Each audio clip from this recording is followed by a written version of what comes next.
environment is. I'm going to start while the slide goes up. I think, first of all, there are quite a few people. Thank you for being here.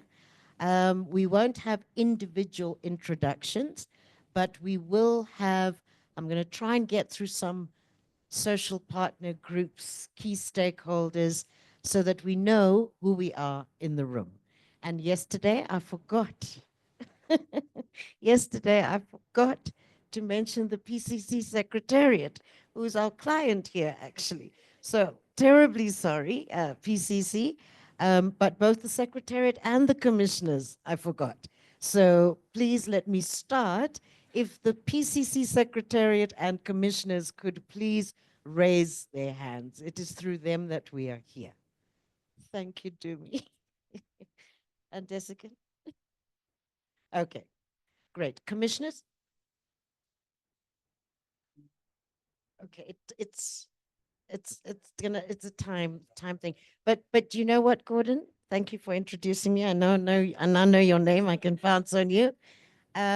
Please, we encourage you to chat and at tea time or at your table. Okay, so let us start with government, national government. I think there are a few sectors here today. Can you please raise your hand when I call your group so that we can see who's national government here? Okay, a few spread around the room. Thank you. And is it housing, human settlements? Yes, human settlements. Okay, great. I mean, health, transport, there's so many different sectors that could be here. Great, okay. Provincial government. No? Maybe still coming. Local government. Yes. Thank you. Very good. Okay. Civil society organizations. Wow. Very impressed. Thank you very much. Business and private sector. Yes. Oh, you're everything. Gordon? No, this is good. Okay. I forgot yesterday also to mention the research and academic sector. Researchers? There were lots yesterday at Agric. Interesting, hey? Very good. Okay. Building councils. Yes, all at one table. Okay. Who else? Okay, networks, platforms, Salga, for example. Yeah. Okay, local governments. Great. Okay, fantastic. And now the other thing, we learned the from the errors of our ways. The group that has been supporting the Presidential Climate Commission Secretariat on this work is One World Sustainable Investments. So if the One World team, Belinda, you and your team, if we could all raise your hands, say if you've got any issues with the content in that report that you read, this is the team that you're going to call on. Okay, did we see you, Luke? Dawn? Okay, great. Thank you very much. Please, have I forgotten? NGOs, we said civil society, labor. No? Okay. Desigan, have I forgotten anyone today?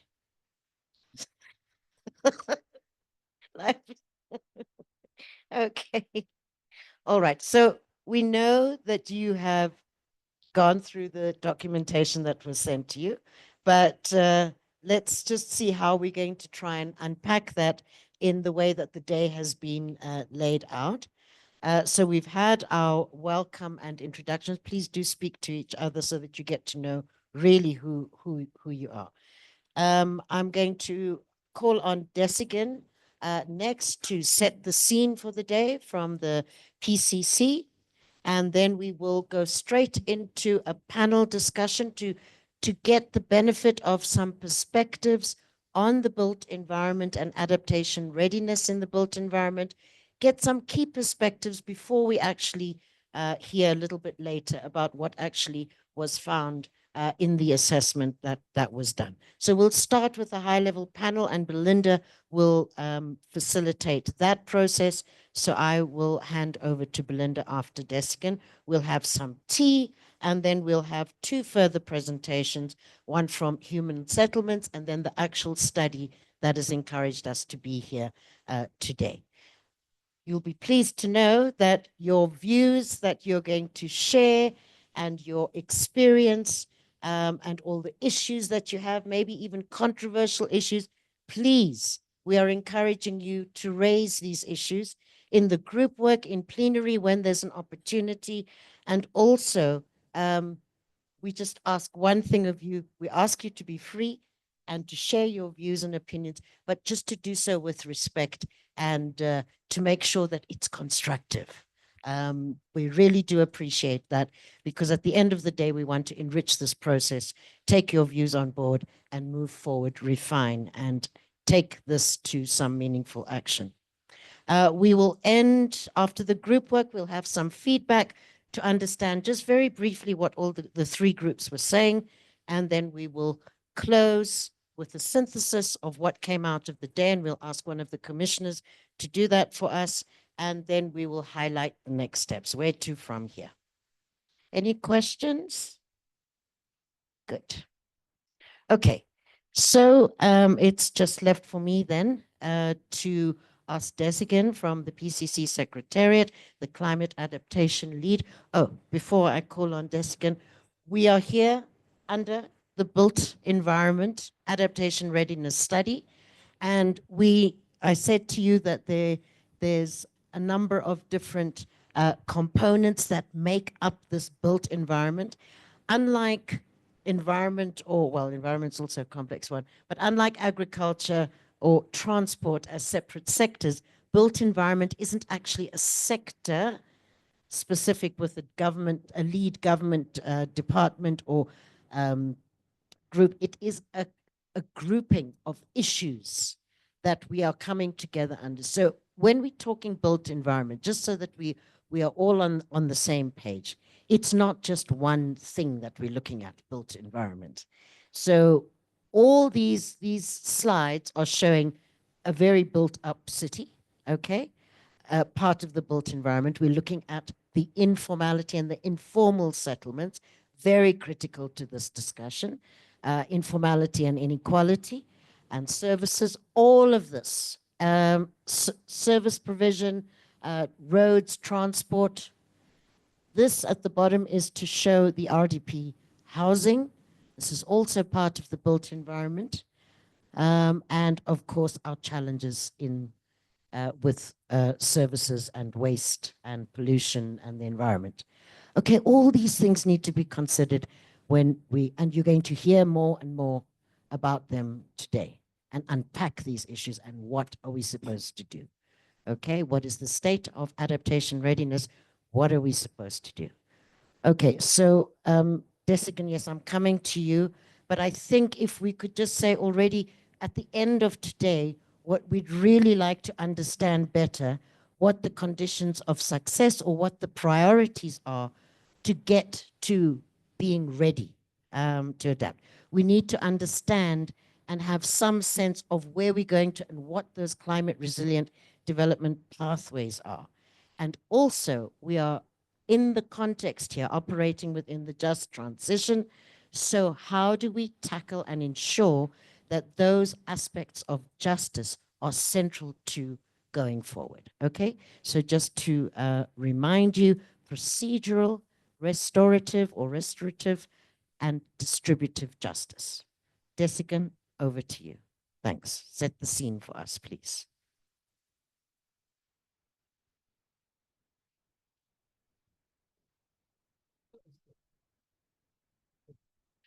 Good morning, everyone, and thank you for joining us here. And I see some folk who have been in a couple of the previous ones.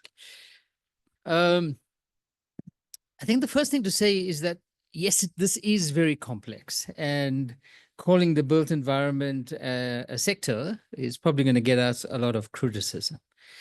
But when we were conceptualizing this project, one of the things that really jumped up is that we did not have integrators across the sectors.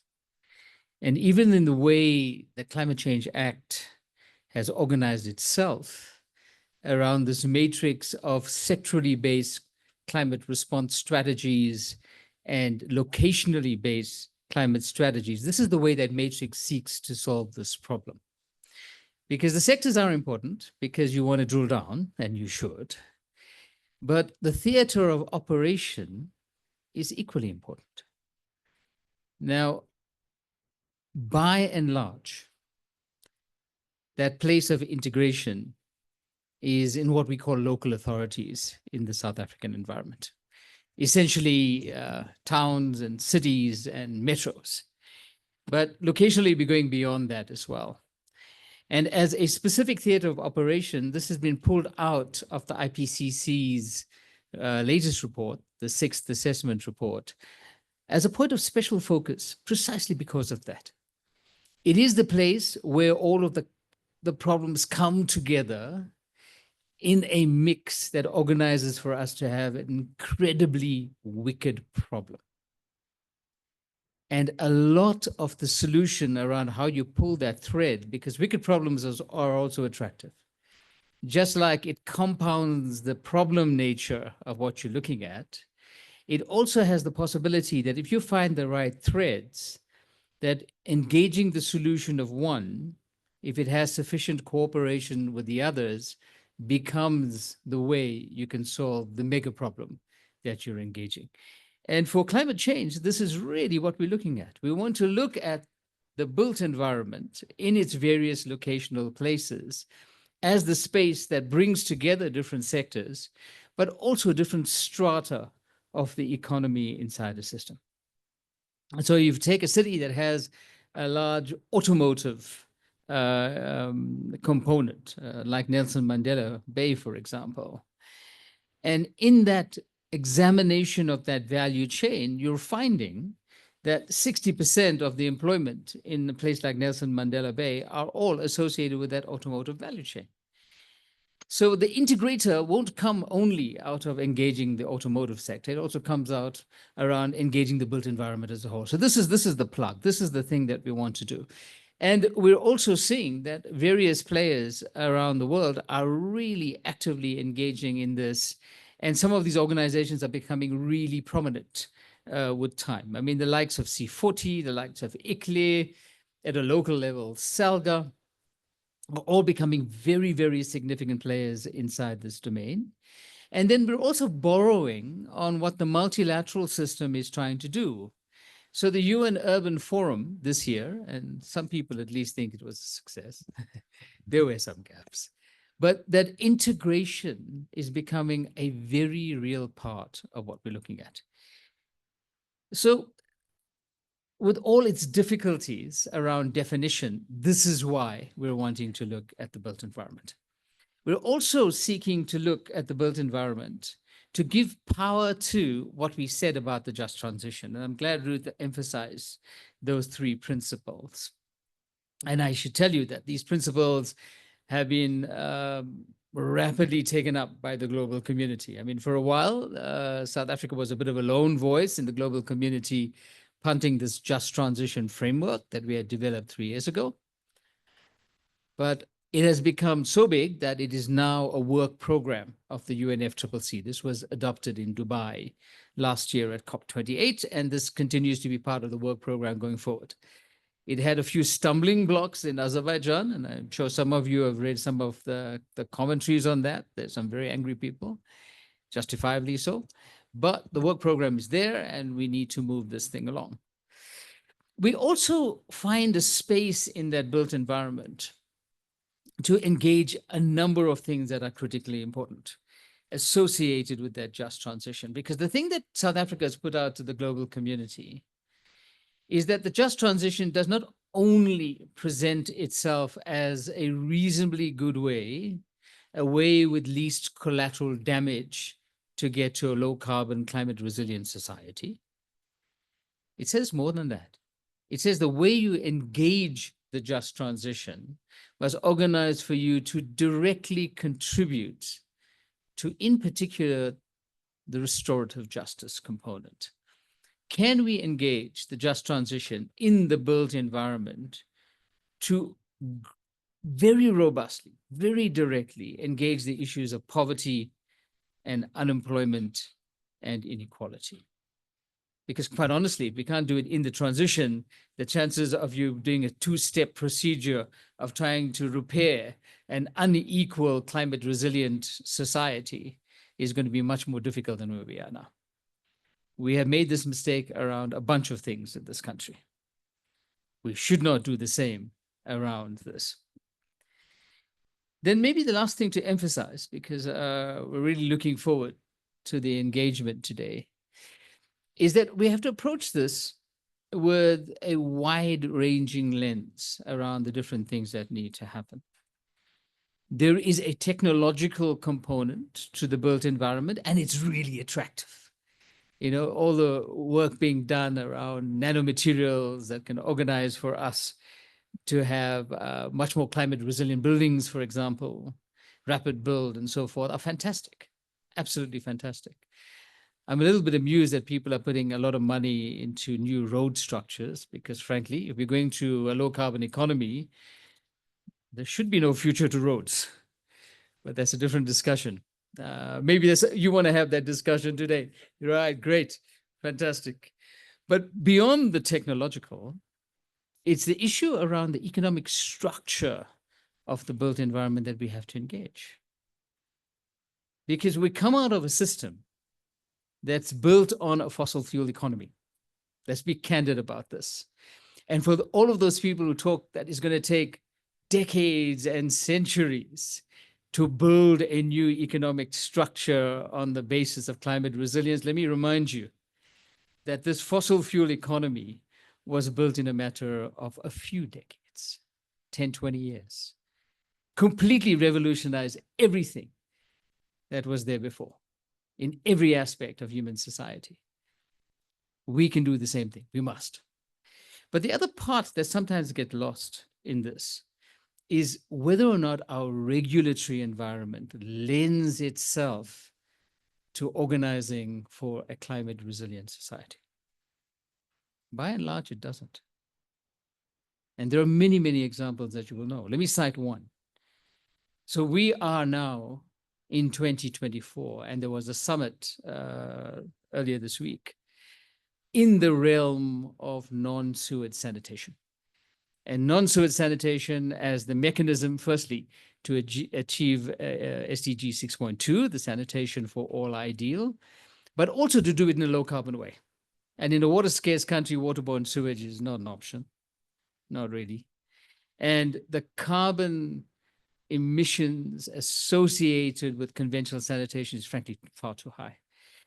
In the wake of the fact that a lot of the world is considering very seriously this switch, in the wake of the fact that the scientific arguments around this are strong, in the wake of the fact that the economic arguments associated with the switch is there, in the wake of the fact that we have standards around this already. The SABS was the second standards authority in the world that followed on the ISO standard around non-sewage sanitation. We still have a regulatory environment that says non-sewage sanitation in South Africa is illegal. Now, there are many installations all over the country under the banner of research. So the environment, the regulatory environment really has to catch up to where we need to go. And it plays very strongly in the built environment sector. But more than that, it should be designed in a way that organizes for a competitiveness in favor of climate resilience. And then the last thing I want to put on the plate is in the course of this enterprise around transforming the built environment into climate resilience, surely the opportunities for business development, the opportunities for mega employment creation must exist. So colleagues, it's a big challenge.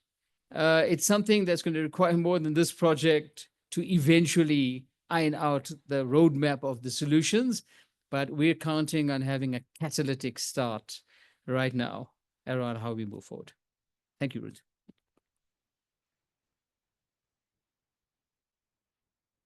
Thank you so much, Desigan. You can always trust Desigan to get us thinking about the challenges and the opportunities, and to excite us about trying to see those opportunities.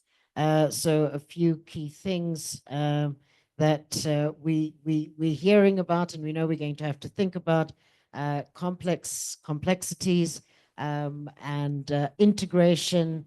And also I like the whole focus on the economic structure and the different components of the different parties and coming together. It makes it very complex. But I think what is also critical is what are we doing here? You said catalytic. What are we doing here? And how are we going to focus so that we do something quite catalytic. Okay, Belinda, I'm going to ask you please to come up. Belinda is the lead from One World, and Belinda is going to moderate a panel of some very knowledgeable folk that have some perspectives, rich perspectives to share. Belinda, hand it to you. Thank you, Ruth, and morning, everybody. Wonderful to see you all here. Yesterday, we were in an agriculture workshop and the room went like that, and I could see everybody in my peripheral vision. So this is going to be a bit of this today, but you're welcome, and we're excited to have the people that we do have in the room. Ruth mentioned that we are working towards some solutions here today. So it's lovely to be together.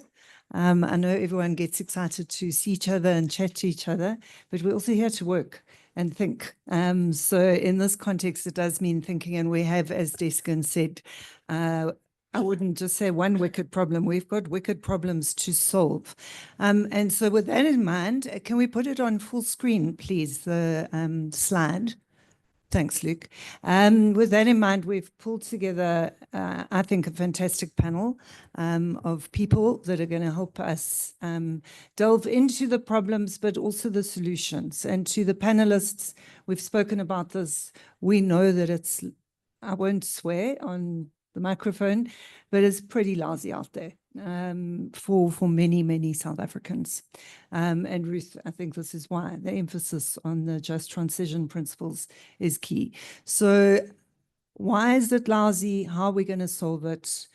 What are the solutions so that we can build a foundation that is much, much stronger to enable climate resilience of our populations and our environment? That's why we're here today. What our findings from our work have been, and Dawn, Luke, myself, Mike, and others and I have been working on this for more than a year now, doing some analysis. I'm sure it's not perfect. We'd love your comments to the papers. But what we have found is that the enabling environment is not climate resilience ready. It's not adaptation ready. And so hence the phrase, what are the necessary conditions for success? We have highlighted, correctly or incorrectly, we think correctly, we've validated this with a lot of stakeholders, but we've highlighted some key issues. One of them is cooperative governance. Another is how we address growing urban and other informality, and the finance issues, transformative finance. So that will also be, those will also be the topics of the group work later, but the panel is going to help us delve into these things. So I'm going to ask the panelists to come up. There will be a fifth chair appearing sometime soon. Let's just use this one for now. So if I can ask the panelists to come up, please, and you know who you are, so please come. And I'm just going to start at the top of the slide. The bios of our panelists are on the screen. This just to remind you as to why they are here. Dora, why don't you sit in the middle? Thank you. So I'm going to start with Neville. Neville Cheney is head of department for strategy, program planning and coordination at the Housing Development Agency. He's a former DDG for strategic planning at the Department of Human Settlements. He's got a long history in this space. And I know, having spoken with him ahead of this workshop, a lot to say that's going to help guide us. We were keen on Neville's participation because he's got a very keen interest in accelerating informal settlement, upgrading and social housing in municipalities, and basically transforming the human settlements profile that we have at the moment in this country. He, as part of that sort of resetting of human settlements delivery, Neville has recognized the role of public-private partnerships and the implementation of the district development model. There's lots more to be said that I'm going to say about all these panelists, but that's what I'm going to say about Neville for now. And then moving on to Dora. Dora Nikki is from SELGA. She's the Senior Advisor, Environmental Management and Sustainability at SELGA, and working on social cohesion and environmental management. So that combination also appealed to us. The social cohesion and environmental management is important, which includes the environmental governance aspects, climate change, both adaptation and mitigation, ecosystem-based adaptation and biodiversity management, and sustainability. So full spectrum of issues that we are facing. She's currently pursuing a second master's. One wants to wonder why, in environmental science, and there she's focusing on landscape environmental monitoring and global production of food. And then we've got Seth, who I've had the great pleasure of working with before. Seth Makatuka is Human Settlement Specialist at the Cities Support Program, which is located within National Treasury in South Africa. He's got a very long history in the human settlements and government environments, including working at City of Cape Town as Director in the Human Settlements Department, but also at the former Department of Local Government and Housing. Seth's here because his focus, among others, is embracing urbanization, not seeing it as a problem, but seeing it as an opportunity, and within that, addressing informality, for example, through the design and implementation of the informal settlements upgrading grant. Sorry, Seth, I had to pick on that because that's what you pushed us so hard on in the human settlement strategy. And then we've got Lisa moving into private sector, if I may put it that way. So Lisa Reynolds is the CEO of the Green Building Council of South Africa. The others of them are sitting in that corner over there. You'll see them through the day. She's also Vice Chair of the World Bank Green Building Council's Africa Regional Network. She's got a BSc and an MBA, which probably appeals to the private sector, I would think, and has received various awards. I'm not going to read them all out, but I was struck by energy, woman in energy, in your profile. Lisa's here because she's represents those perspectives and that institution, but she believes in a sustainable future created by sharing of knowledge, setting trends and influencing change, which is what we're here for. And then to Letsepa, Dr. Letsepa Pakis is Director of Local Government Fiscal Framework at National Treasury. He's got a doctorate from Stellenbosch University. He's recently written, I found, a really useful paper that is highly relevant to this workshop, which is entitled Measuring Fiscal Sustainability and its Determinants in the South African Municipalities. Letsepa, you can talk about that as much as you want to or don't want to today, but those people are who we've got on our panel. Luke, I'd be delighted to have the built environment collage back on the screen now, because that collage that Ruth spoke to earlier, I think really reflects some of the key issues that we're dealing with, and these people are going to be talking about them. So how the format for this is going to work is I will pose a question to each panelist in turn. Pretty much going down the line. Thank you for sitting in the right order. It's very helpful to my work today. So I'm going to pose a question to each panelist. They'll have a few minutes to respond. Please try and keep it to 5. I'll then open it up to the floor. So hold your questions, note them for the panelists. Comments are welcome. Panelists, you are also welcome to engage with each other in this conversation. But let's keep this conversation lively, forward-looking and flowing. I will then come back to the panelists to respond, and then we'll go into a second round of questions. So there has been some preparation here. We have thought about the questions that we want to pose. Thanks, Ruth, for reminding me, because we were remiss in this regard yesterday, that we do also have online participants. So we will do a round of questions with the floor, including online participants. And Luke is helping. Luke and the PCC team are helping in that regard. So online people, we will not forget you. We won't be able to take all of you, but we will not forget you. So Neville, I'm starting with you. With your, just with your focus and your history of trying to accelerate the social housing situation in South Africa. If you had one choice, what is the priority approach you would advise to drive transformative governance and just climate resilience across the built environment? I know you're a human settlements person, but I think you also know that human settlements engage with the entire built environment. Do we have a mic for our panelists? Oh, thanks, Ruth. Thank you, Neville. Repeat the question. The question is, what is the priority approach? So if you had one choice, what would it be that you would advise in terms of driving transformative governance and just climate resilience across the built environment? Okay, so I mean, I want to preface what I'm going to say in the following. The failures that, is that fine? Yes, that's fine. Okay. So I want to preface this. The failures that I will refer to have not always been failures post-94, because I think we must acknowledge that post-94, there were a number of successes, particularly in relation to intergovernmental relations.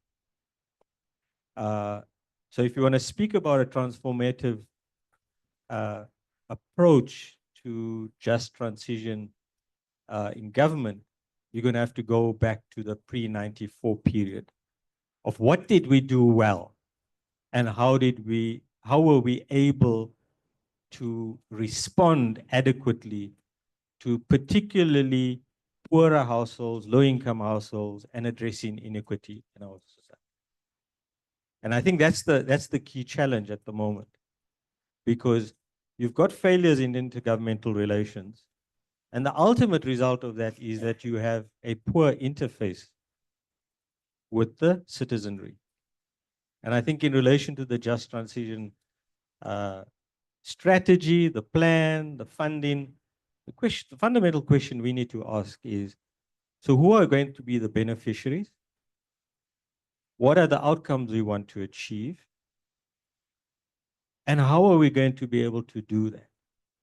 Because in doing that, we must be very, very careful that we don't run the risk of previous iterations of trying to mainstream a particular strategy into society.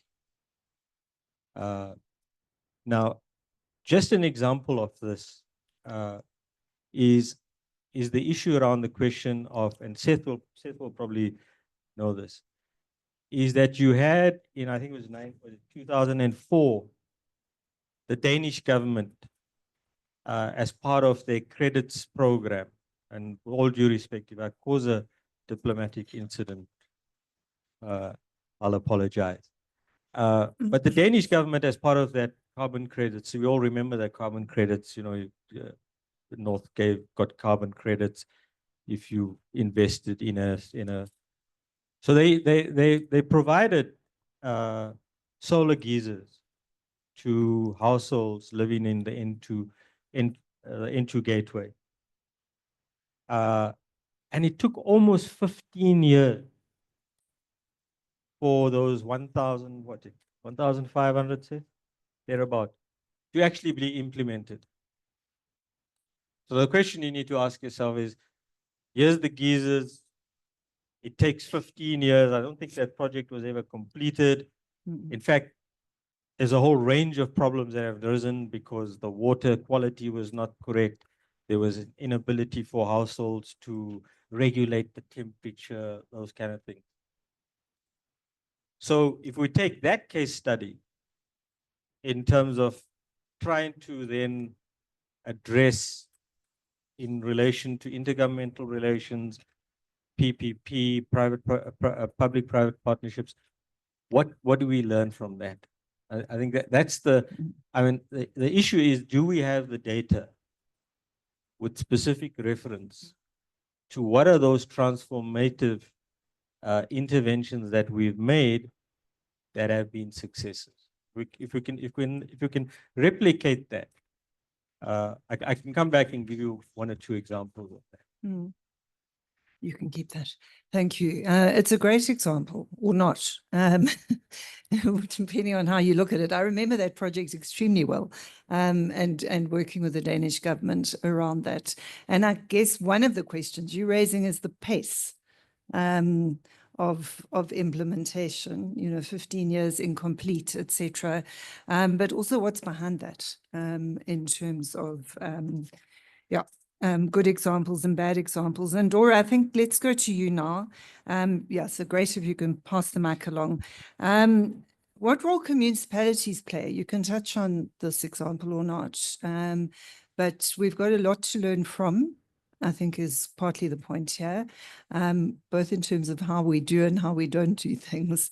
But what do you see as the role municipalities should play in transformative governance arrangements for just climate resilience across the built environment? And if you could also comment on SALGA's role in capacitating and facilitating the municipal role. Thank you. Thank you, Belinda.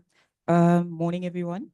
Okay, so just in response to the question, perhaps we should look at how, local government, municipalities are the closest sphere of government to the people, right? And they've got like a wide array of responsibilities, of services that they've got to deliver. So I see that there's potential for them to partner with different stakeholders to assist them because they've got a lot of challenges that they face, right? So if you look, for example, at how the built environment is impacted by climate change, you look at the infrastructure that's old and outdated, and how climate change with extreme weather events make it worse, and how it's a bit difficult sometimes for municipalities to, due to lack of funding, to rehabilitate such old infrastructure.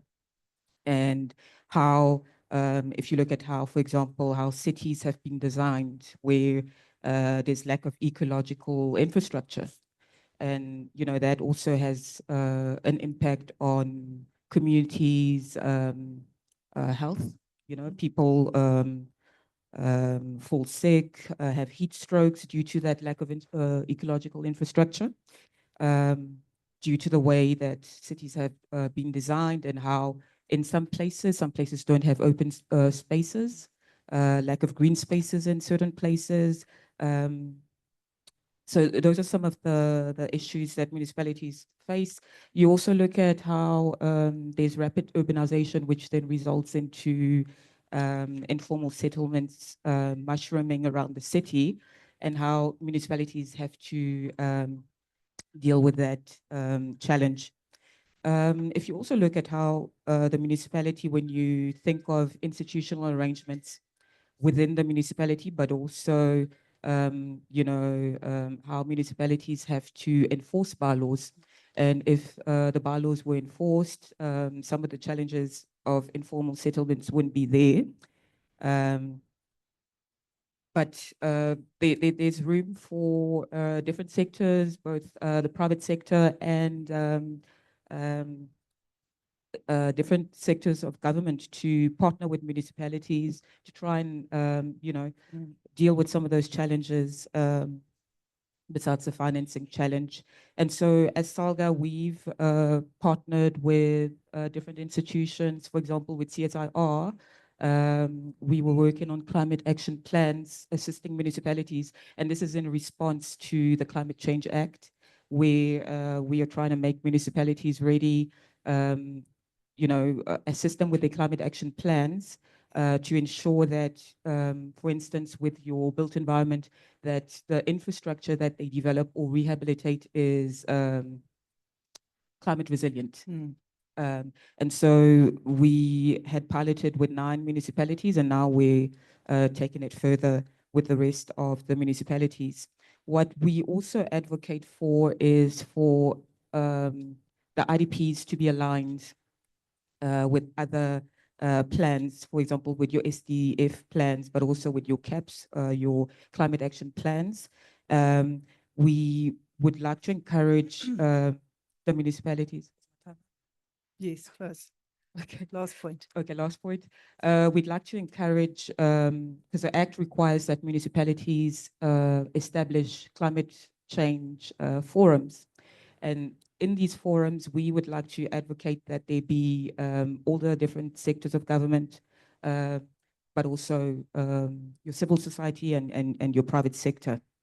We have also encouraged PPPs. In the past, we had a project called Business Adopt a Municipality, and it was a partnership with Santam and DCOG, where we were assisting municipalities in the disaster management area. Perhaps I'll stop there. Thank you. Thank you. Thanks very much. Comprehensive. And I just want to point out something on the slide that relates to what you were saying about the relationship between built environment, communities, and the environment. And that picture on the bottom left, I don't know well, I'm pointing probably at the wrong screen. I don't know. Oh, there we go.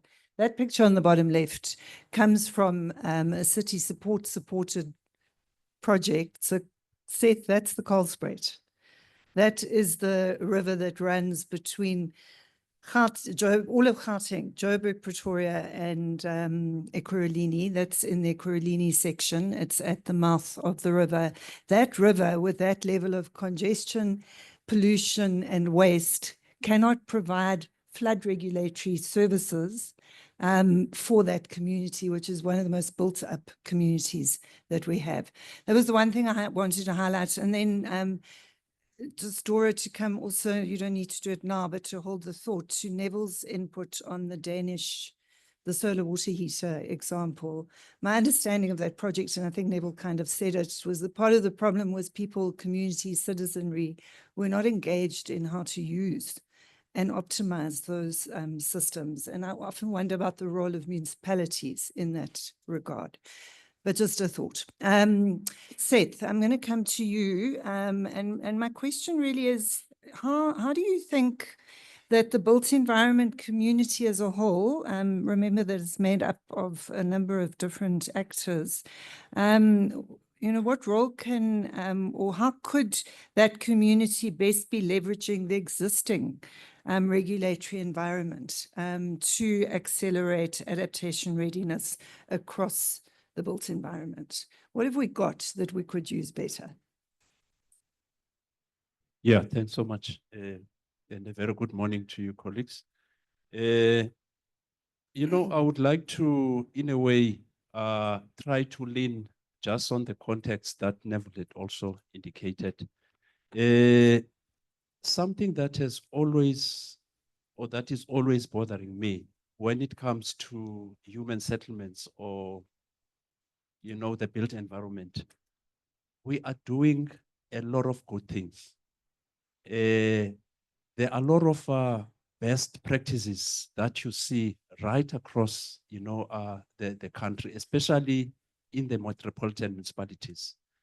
But my concern is that most of those good and best practices they just remain pockets of good and best success. But when it comes to scaling them up, that's where the problem begins. I mean, I can give a number of, pockets of best and good practices. And at the center of lack of scale of these best practices is really the lack of enabling regulatory environment to scale up the best practices. A good example now, coming back to our topic here. My first introduction on the issues of climate resilience, response, and adaptation was when I was with the city of Cape Town as a housing practitioner. And with Cape Town being a southern coastal condensation area, as the city of Cape Town, we negotiated for houses, to get some kind of a discretionary, a sort of a grant where we could be able to improve insulation of the houses, to improve cross ventilation, because we discovered that most of the houses were getting very humid because of the climate change. It was a best practice and a good practice, but the question is now, Neville, to what extent did we look at the success of that practice, and to what extent was that practice scaled up? It was there. I mean, it was introduced even more than 10 years back. And so the point that I'm raising here, Belinda, is that we need to be very mindful of the good and the best practices that we put in place. Let's evaluate them, see what is working and not what is not working, and then create a regulatory environment in terms of making that those practices, to be working across, the different cities and as well as municipalities. The second point that I would like to raise, which is more of a bottom-up approach. We've got informal settlements that are mostly affected by the issues of climate change. With high densities, very difficult to render services in these informal settlements, where you see day in and day out flooding disasters and fire disasters. Out of communities' own initiatives in Cape Town, they started a process that was called reblocking, which was driven by Slum Dwellers International and COG, being a community-driven process, approaching the municipalities in terms of can we work together to start to be reblocking, our informal settlements so that we can prevent these fire, disasters. And so it was a good practice, and I'm seeing that happening, in the cities as well as the municipalities.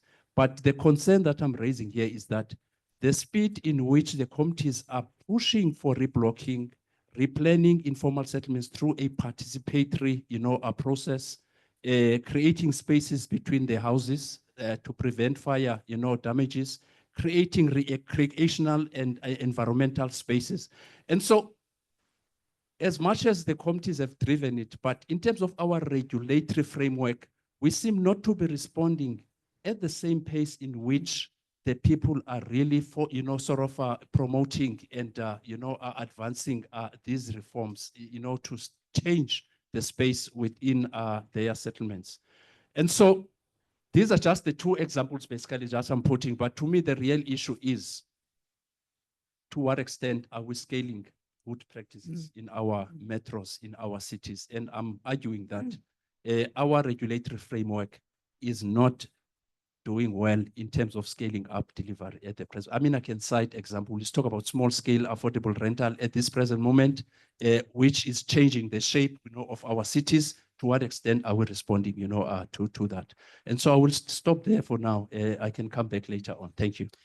So thank you so much. I mean, it's such an excellent point of scaling up best practice and the good that we do see out there, and learning the good and the bad lessons of what we're doing, because we are also learning by doing.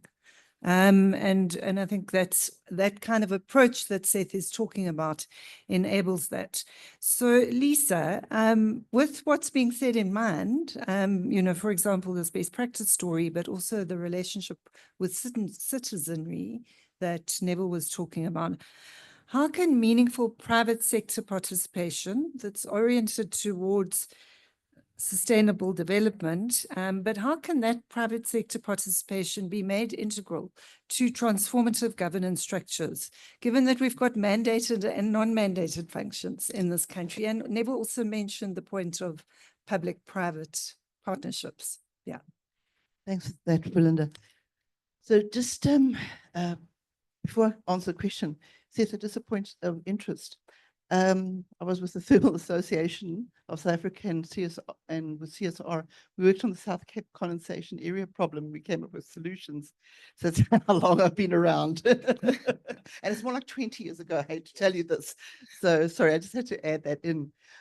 So on the Green Building Council, we perceive, to be more in the private sector, which we are, but we do a lot of work within this government space as well. And I think what we've always looked at is and I think Desikan said about, taking this built environment and putting it under one big umbrella, because it ranges from sort of these top offices and prestige buildings to, government subsidized housing. And it's really trying to move the whole of South Africa into that more sustainable space. And, I know it's a bit of a cliche now, but it's true, is not leaving anybody behind. And I think the important things that we've found is again, looking at these projects, seeing where we can help. And we've always sort of said, well, let's try and set what we've done. We did our first certification in 2009, long before load shedding was an issue. And it was to try and pull everybody into the space. But now we found it's a much more collaborative space. And I believe strongly that, we, again, just to let you know, for a lot of my career, I've worked on the standards.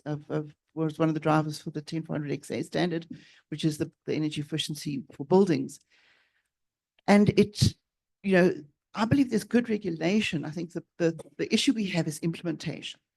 Is how do we get these things? How do we roll out these small projects into these, scale them up into meaningful projects? And I think that's, when we looked at the climate action bill, it's really, hopefully it's an umbrella that all the sort of governmental side can fall under and collaborate, because that's where the Green Building Council success has been, is in collaboration. We're a handful of people, but we're sort of trying to, not lead, because that sounds a bit full of ourselves, but we're trying to sort of pull people along, guide people. One of the initial things I have is even in the sort of affordable housing sector, if we just built the houses properly, we'd have energy efficient houses. Now, I've been to a few of the projects, and when you've got windows that don't seal, doors that have got big gaps under them, how then do you still make it energy efficient? South Cape condensation problem was also a black mold problem, because in the humidity, black mold. So there's a health cost to it. Can't we take some of that money from the health cost and just, I also say, to build a house badly and to build a house well takes the same time. So why do we build them badly? And if we can just sort of get that compliance. I know I'm jumping all over the place, but my mind works this way. But I think it's really about taking what we've done, where we've had success in the private sector, but say, let's take these lessons and let's bring everybody along with us under a collaborative umbrella. And just so that because I have to do a little bit of bragging, is that we've certified 15 million square meters, and we've saved over 1,500 million kilowatt hours and 1460 million liters of water. And as I say, we started before it was a crisis. So let's carry on and keep doing it, but together. We must be doing it together. And as I say, I hope that whatever regulatory or whatever governance issue, that sustainability is top of mind in everything we apply. Excellent. Thanks, Lisa. And a good point also about the Climate Change Act being an umbrella and a house for collaboration. Letsepa, tell us about the money. And I suppose what I'm also listening to is Lisa's point about her last point. She made it as branding, but it's still I think those are reasonable numbers. Shouldn't put it too much in context for us, but what could and how is the fiscal system able to accelerate readiness in the built environment? How can we use these kinds of savings? Because that an energy saving is a fiscal saving. So how can we use our fiscal system to better purpose for an adaptation ready environment? No, thanks, Belinda, for the question, and it's been interesting just listening to the colleagues. I'm sorry, I can't hear. Must be my voice. Ah, brilliant. Yeah, okay, I'll try. Not used to this. I was saying it's been refreshing hearing from the colleagues in terms of the various initiatives, but also some of the challenges that we are faced with. I think from the perspective of the fiscus, obviously, I think as treasury officials, the induction is whatever the question is, start with no, there is no money. And then you proceed to explore the various avenues that are possible. Having said that, colleagues, on a lighter note, I think there are a number of things that from a regulatory perspective, but also, ensuring that, there's adequate funding around to fund these initiatives that can be done. From a treasury's perspective, obviously, around the financial systems, as well as the policies that support, a sustainable development and climate resilience. We are there. There's a lot of work that the treasury is doing currently in terms of really assisting the country to respond to the issues at hand, from mitigation, adaptation, but also just I think the whole climate change and environment, the challenges that we are faced with, and so forth. There are a number of grants in the built environment. I think 96% of our grants are in the built environment space, in the local government space.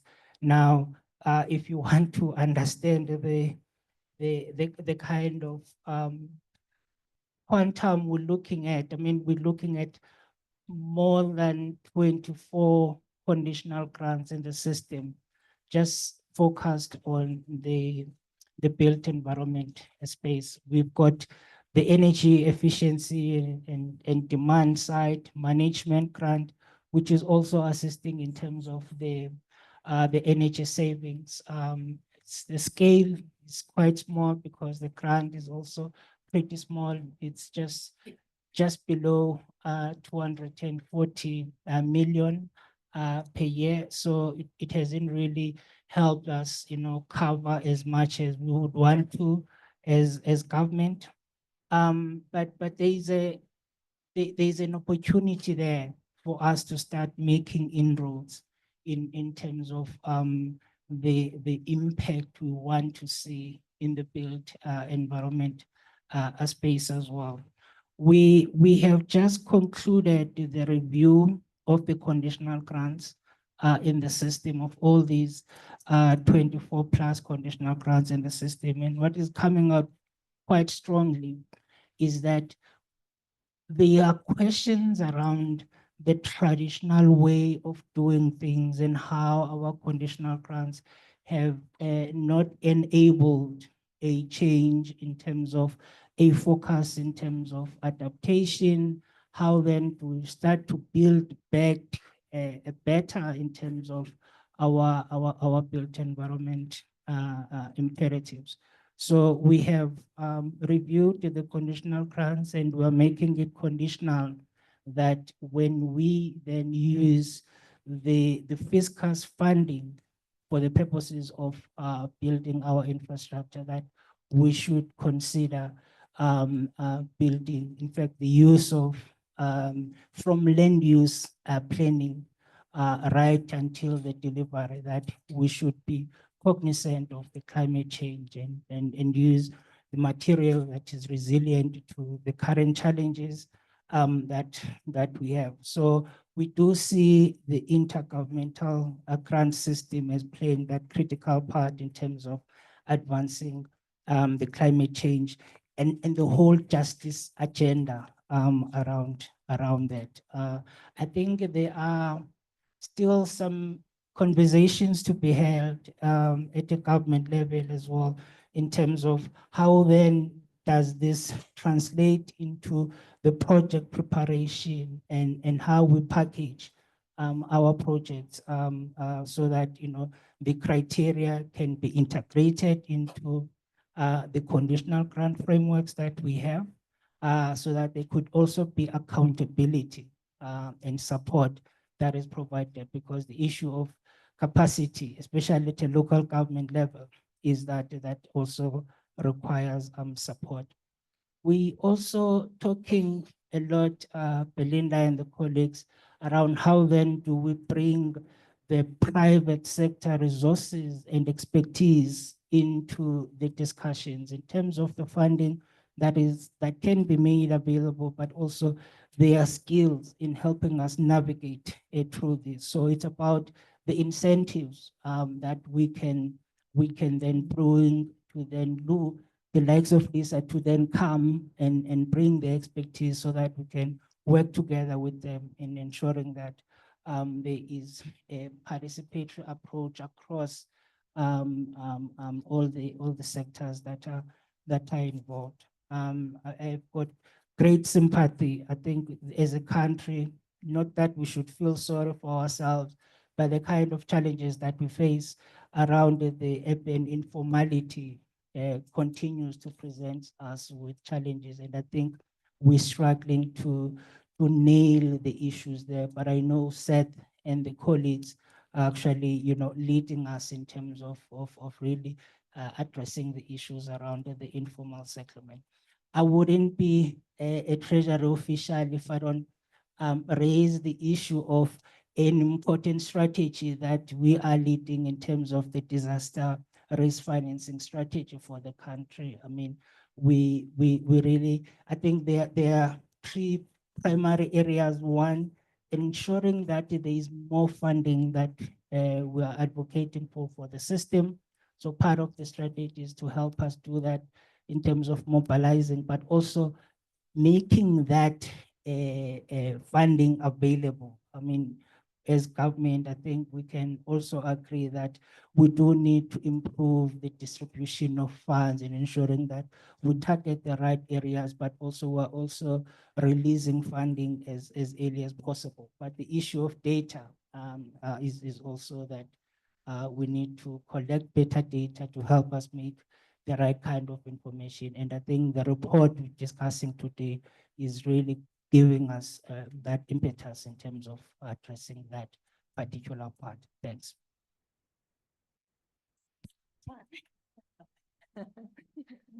Thank you very much, Letsepa. I'm intrigued. So Dawn, 96% of the grants for the built environment, give or take. And I think we said in the report that around 70% of South Africa's land use is built environment. I'm not saying anything, I'm just wondering. All right, I'm going to open this up to the floor. I already see an enthusiastic hand. I'll take a stack of 3 or 4. So I see yours. Gordon, you go first. Anybody else? All right, Gordon, I'll start with you. And there's one at the back. Oh, and Domasangi. All right, so I've got 4 hands. Morning, everybody. Gordon Lang. I'm sitting here both terrified and energized. The conversation I'm hearing about adaptation is focusing really on a micro level. And there are a couple of things that sit with me. The climate change report that came out in October, one of the statements was that we're sitting in a polycrisis. It's not just the climate change that we've got to deal with. There's food security, there's social security, there's all sorts of things that sit in this. And if you look at the planetary boundaries, the climate crisis is number 4 on the list of bad. So it's the 4th worst. It's not the least worst, not the 2nd worst, not the 3rd worst. It's the 4th worst. Biodiversity loss sits right up at the top. Water, you know, there's a number of others that are above it. And the massive opportunity is that we take the climate crisis conversation and we shift the conversation to a just transition that is all embracing, basically. And really what I'm hearing here, and I mean, Seth, is Cape Town is doing some amazing stuff. They're looking, the bottom right picture is urban sprawl in the extreme, in that collage that is up there. The bottom left picture is a conglomeration of all the issues that are facing us. And the top left picture is not necessarily where we want to go, but it's somewhere we want to be, basically. What is not sitting in the conversation is the fact that our urban form, which we have reinforced, so we've taken apart our spatial planning and we've almost perfected it in many ways. And I know people get cross with me for saying that, but that's really what we've done. And we're allowing that to happen. We can't afford to do that. We say that there's no money, but there's a huge amount of money being spent on unsustainable urban form. And really what we've got to do is we've got to go to the Cape Town model that they're busy trying to legislate of 8 dwelling units per earth. Because by doing that, we drop the cost of infrastructure, which is also part of the built environment, to effectively 1/8 of what it's costing us at the moment. So there's a massive saving that can be done there. We really need to look at transport as an integrator, not an exclusioner. And transport enables urban sprawl. So what we need to do is start talking about access to opportunity. How do we bring jobs and residences closer to each other? How do we enable walking and cycling? The 15-minute city or 15-minute precinct concept. And we can really have the important conversations at the micro level, and none of them are unimportant. Please don't get me wrong there. But what we are missing is the big conversation around what are the macro issues facing us. So we've almost got micro issues at the urban level. We've got, I don't know what the term is, but mid-row, if you want to call them, the sort of middle issues that we're not addressing, and the macro issues. And I think we've got to bring those into the conversation massively urgently, because we can do adaptation at the micro level, but we're actually not doing adaptation in a broad sense. Thanks, Gordon. And I mean, in terms of the planetary crises, there's a strong relationship, right, between biodiversity, climate, and water. So I think also to be slightly cautious about the staggering of those because of the high level of integration. But thank you for bringing that up. I think the biodiversity issue is also important in terms of the built environment relationship to our ecosystems. And I think that's one of the macro issues we also perhaps need to be addressing. This hand, I'm going to do it in order of what I saw, if that's all right. Hi, I'm Pragasan Chetty from Modular Innovative Building Technologies. Thank you, guys. It's a wonderful presentation. I have to say this, though. I'm a little bit disappointed coming to a conference where the keynote initial speaker talked about living in a fossil fuel economy, but nobody mentioned embodied energy as a consideration of what we're doing. So, Neville, I think you spoke about Kuyasa. It's a UNFCCC gold standard. I worked very closely with the people on that, and seems to be a model that has worked. I'm not sure why human settlements didn't do more on top of it. Seth, you talked about the quality of the houses and your standards. I think Lisa is right. If human settlements followed 10400 XA to the hilt, we wouldn't have a lot of challenges with the qualitative issues of the house. Lisa, I didn't want to fight with you. I really want to be a friend. But you just had to mention water, and I couldn't let that go. I think you know my consideration with water and edge.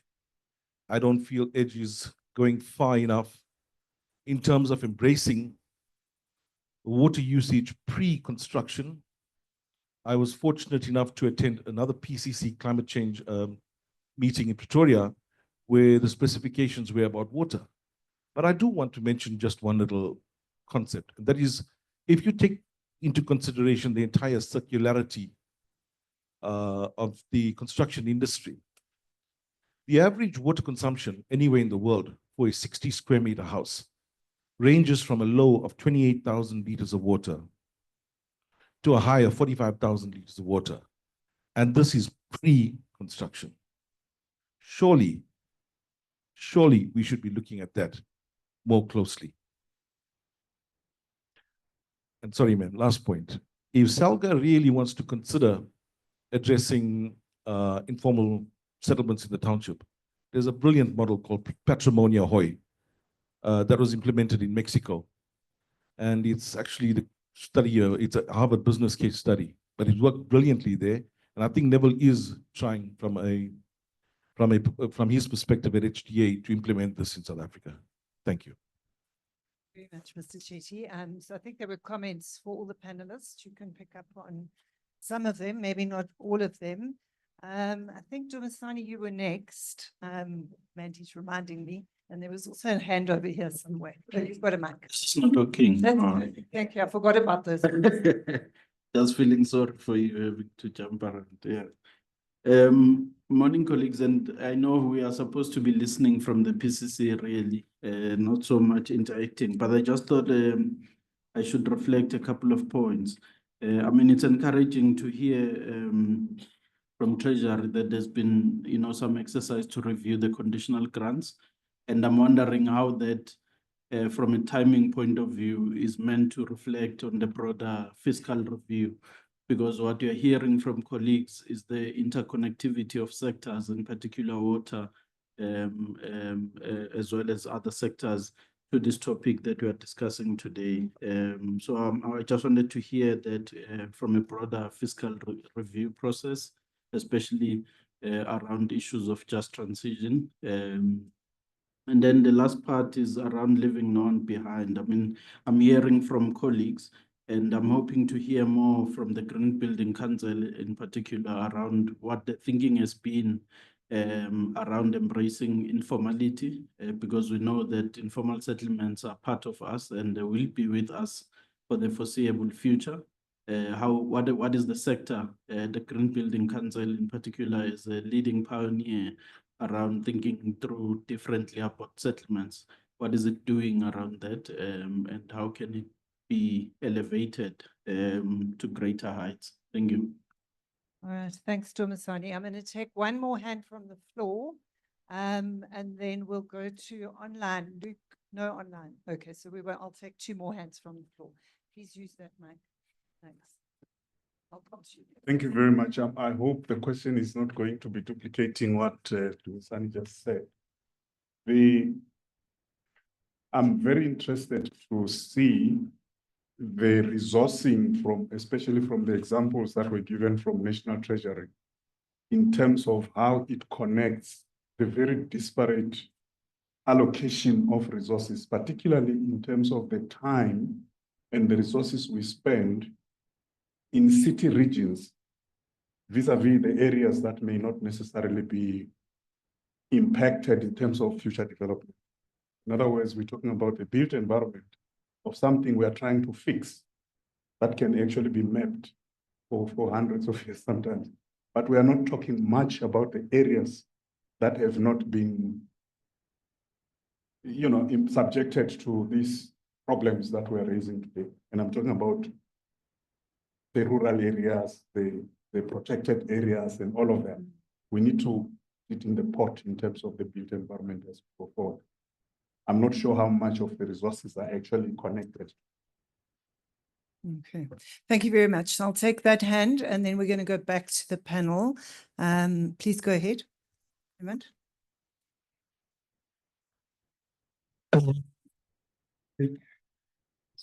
Okay, the question is to the Treasury. The Treasury is talking about the conditional grants. Conditional grants, I know, is for the provinces and the municipalities, local municipalities.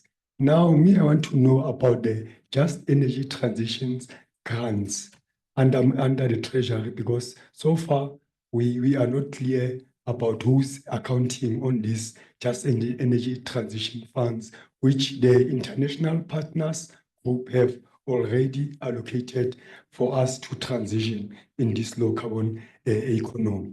The Just Energy Transition Project Management Office was launched, and I can see in the PCC meetings, they don't attend, they don't come and account, because these grants are for climate change. Now the Treasury is here as South African, but we want to know about the international partners funding, which they are meant for the grants that have to transition and that have to mitigate and adapt our society, especially those who are affected, the human settlement and the informal settlement.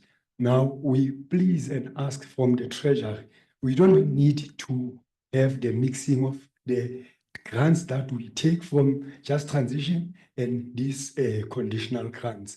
But the most important question is, we need somebody who will account, because when we come into money, we don't want, as Mr. Naidu have said, we don't want to go back.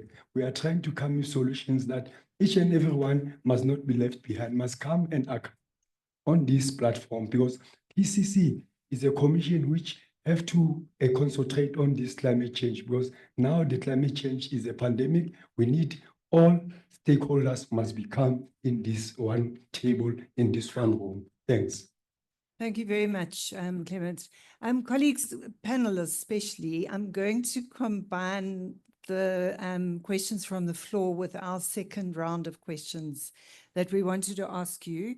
So for example, Dumi's second question was very much related to the questions we wanted to raise around informality. So I'm going to combine them and then go to each panelist to respond to what I ask of you and then also make a closing remark. So we're wrapping up towards the end. Neville, I think for you, the the questions around the Kiasa project, did it work? What didn't work? Also my point around, how could we have engaged better with citizenry? And then for you, I also wanted you to think about this issue of informal communities. How do we address climate risks for informal communities, given that they fall outside of the regulatory system? In other words, we can't protect them and we can't protect the environment from their practices. So that was a key question for you. Dora, the question we wanted to come back to you on is, what are municipalities doing to confront the issue of community resilience in the built environment that is low on climate resilience? Our transport infrastructure is not servicing people. Our stormwater drainage systems are not servicing people. So what do we need to do in the immediate term to stop letting our most vulnerable people down? Seth, your question, and there've been a couple of points on the floor. You're welcome to respond as you wish, but I really wanted you to take us into consideration of how do we empower our communities to manage climate risk in a system where they are left out of the regulatory environment. I think it was one of Neville's points as well, that engaging with the citizenry and putting them at the forefront, but the empowerment aspect, I think is important. Lisa, I think it would be great if you could address Mr. Jetty's water point in particular, but I was also wondering in particular about what you think the private sector could be doing proactively. So we've got a situation in South Africa where the public sector and the private sector do work together in the built environment, whether they like it or not, because the public sector designs the specifications for tenders, the private sector reacts to those. So hence my question of what could the private sector be doing that's more reactive? I said that wrong, more proactive in that regard. You spoke about it a bit, certifications and standards. Yeah, and then, and don't forget to make whatever closing remarks you want to make. Letsepa, you're in Treasury, you got the bulk of the questions. It was going to happen, right? But I think that some of these macro level issues that Gordon's raising are important, and I'm wondering what Treasury is doing in thinking about the spatial planning issue. I'm not going to disagree or agree with you because it's not my job, right, as the moderator. So I'm just repeating what Gordon said, is that we've perfected a model that doesn't work and we've still got people in it. That slide that just persistently doesn't want to stay on the screen, the top right-hand picture is of building houses that are miles away. When Ruth looked at it this morning, she said to me, Belinda, why have we got a picture of farms in a built environment, slide? But it's because those houses are so far flung from people's destinations. And I also wondered if you could throw that into the mix of questions. I thought Domi's question also, looking at the reforms that you are talking about in the context of the broader fiscal reform. I'm just going to go down that. Okay, so Thursday, right? So I'm sure most of you, probably a lot of you in the crowd will know that, you know, Boxer's listing today, right? That's the spin-off from Pick and Pay, right? You know about it. You know, the irony of that is that the bulk, the majority of the customers of Boxer are low, poor income households. But who's going to benefit from that listing today? Put that in your mind. And the reason I ask that question is, in taking this just transition forward, we must be careful, one, that it does not become a rent-seeking exercise and extractive in nature to the people who really must see the results, being the poor. And we must be very, very careful about this. And the fact of the matter is that if we don't incorporate within this transition, this adaptation, this plan, if we don't incorporate informality in it, we're going to find ourselves in the situation that we are now with the Zamazamas and the school children poisoning. And you know what's happening? In the school children poisoning, we are going to drive out the private, the informality of the spaza shops. And we're going to recreate a concentration of your big business. So the regulatory environment that we're talking about must be very, very, very cautious about whether or not we want to continue this iniquitous situation that we have. And I think the just transition allows us and gives us an opportunity to reset. Reset towards ensuring that there's that equality, but there's also a poverty reduction. Now, if we don't do that, and you know the point about, well, we're focusing on the micro. Well, give me one good example of where we've done something well in this climate adaptation plan and implementation well, where we've done a lot of macro things well, plans, big picture. Big picture's there. Big picture's been there how long? Basically 2 years, right? But what has been the benefit that has come up to poorer households?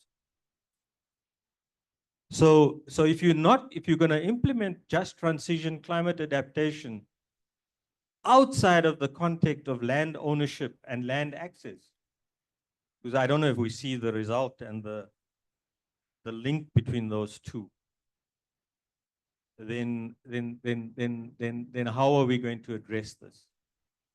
Because you can be very critical of government, but because government played by the rules around land ownership and, you know, sidestepping and being very nice about expropriation and all of those kind of things, isn't that why we have sprawl? Thanks. Thank you, Neville. Zadora, just as a reminder, what can municipalities do to confront the issue of poor urban resilience? Okay, thanks, Belinda. So if we look at it, if we ask ourselves how well prepared municipalities are to respond to climate change issues, if you, for example, look at a few months ago when there was that snow that occurred and how people were stranded on the highway because municipalities didn't have the proper equipment, you know, to assist people. So as we're all aware of some of the challenges. Municipalities could, partner with the private sector, right? To ensure that, for instance, that there are early warning systems and that people are aware of some of the extreme climate events that are about to take place. And so, for instance, partnering with the South African Weather Services or insurance companies, because when there are damages, then, there are more claims. And so insurance companies do stand to benefit from that. But also municipalities should also try and bank on ecological infrastructure, planting more trees, especially in areas where there are none, in your informal settlements and in locations. There are also a lot of innovative ideas, such as, for example, your waste to energy, where that is, solving two issues of your landfills and providing energy. So those are some of the projects municipalities could look into. So, improving the PPPs, and there are also opportunities, for instance, of working with mining companies. So, and your social labor plans, where mining companies are supposed to, give back to the communities that they're in. And we actually did a study to look at the relationship between the SLPs and IDPs. Are they linked? And because that would assist in certain infrastructure projects where mining companies could, use their resources there. We've also, what we try and do is profile municipalities. So those that are doing good job, we try to profile it so other municipalities could learn from that. But also we could, have think tanks with different stakeholders to engage further and to see what are other opportunities that we could explore. Thank you. Thanks, Dora. Thank you very much. So Seth, with that in mind, and this question of resetting our mindset on inequality, how do we empower communities? Yeah. When you talk empowerment, it's kind of a very complex term, When you talk empowerment, what exactly are we talking about? Is it about material wealth? Is it about, people, being wealthy, more in terms of confidence, in terms of their spiritual well-being, in terms of their levels of trust? It's quite a lucid term, but I will attempt, that, the issue that is also concerning me, Belinda, is that just to make it to be clearer to my mind, how do I give power to the communities when it comes to decision making? How do I give power to communities when it comes to the planning of their neighborhoods? How do I give more power to the communities when it comes to the implementation of their projects, including monitoring and evaluation of their projects, so that they can hold us accountable? My view at this present moment, I'm moving from the premise that we as the technocrats, the Letsipas of these worlds and the others, the Nevils of these worlds, we are commanding a lot of power in terms of decision making, in terms of regulatory framework, in terms of allocation of resources. I think the mind shift has got to take place. Some reset have got to take place in terms of our grant frameworks, in terms of our policies, to be designed in such a way that power can really be given to the communities, which will require us trusting them. Let me come with an example now. We can't be talking about just physical development when it comes to development. As much as I am for providing basic services to informal settlements, providing taps and electricity. Those are critical, those are very important. But if we do not invest in terms of our funding arrangements, in terms of our fiscal framework, on the softer or soft investments, in terms of sustainable livelihoods investment, I find that to be very lacking at times. I think we need to be empowering, to use your word, to committees. Let's walk the talk. If we say you want committees to be effectively involved in their projects, let's allocate resources in terms of committee involvement and committee participation, training, improving, investing on communication mechanism so that people can feel an integral part of the decision making and implementation of their project. There's a brilliant project that is run through a social employment program, which basically funds community development projects. It's about partnerships between local communities, NGOs, and CFO and CSOs and local, municipalities. But the way the funding flows, it flows directly to the communities with very minimal bureaucratic or red tape along the process. I think for me, the real empowerment or power to the communities when it comes to the issue of climate response and climate resilience will really be about giving power and trusting communities and also coming up with more resources that will ensure that people are actively and effectively involved in the development process. Let's look at issues of community funds, where communities that have been saving, communities that have taken initiatives can be able to leverage their resources with government, and that's what I've seen with social employment program, which is a presidential stimulus project, brilliant project, which is basically replicating, which is sort of scaling up, because what? Because communities are bringing their own ingenuity, they are bringing their own, a commitment into a project, and they at the end take ownership. And to me, that power will really be when the communities feel an integral part of a development. They feel they own it, that they don't have to vandalize an asset that has been, delivered in a community, including this climate response and resilience project. I mean, I was in India about a week ago in, Ahmedabad, and they were looking at this issue of the response to the, extreme heat.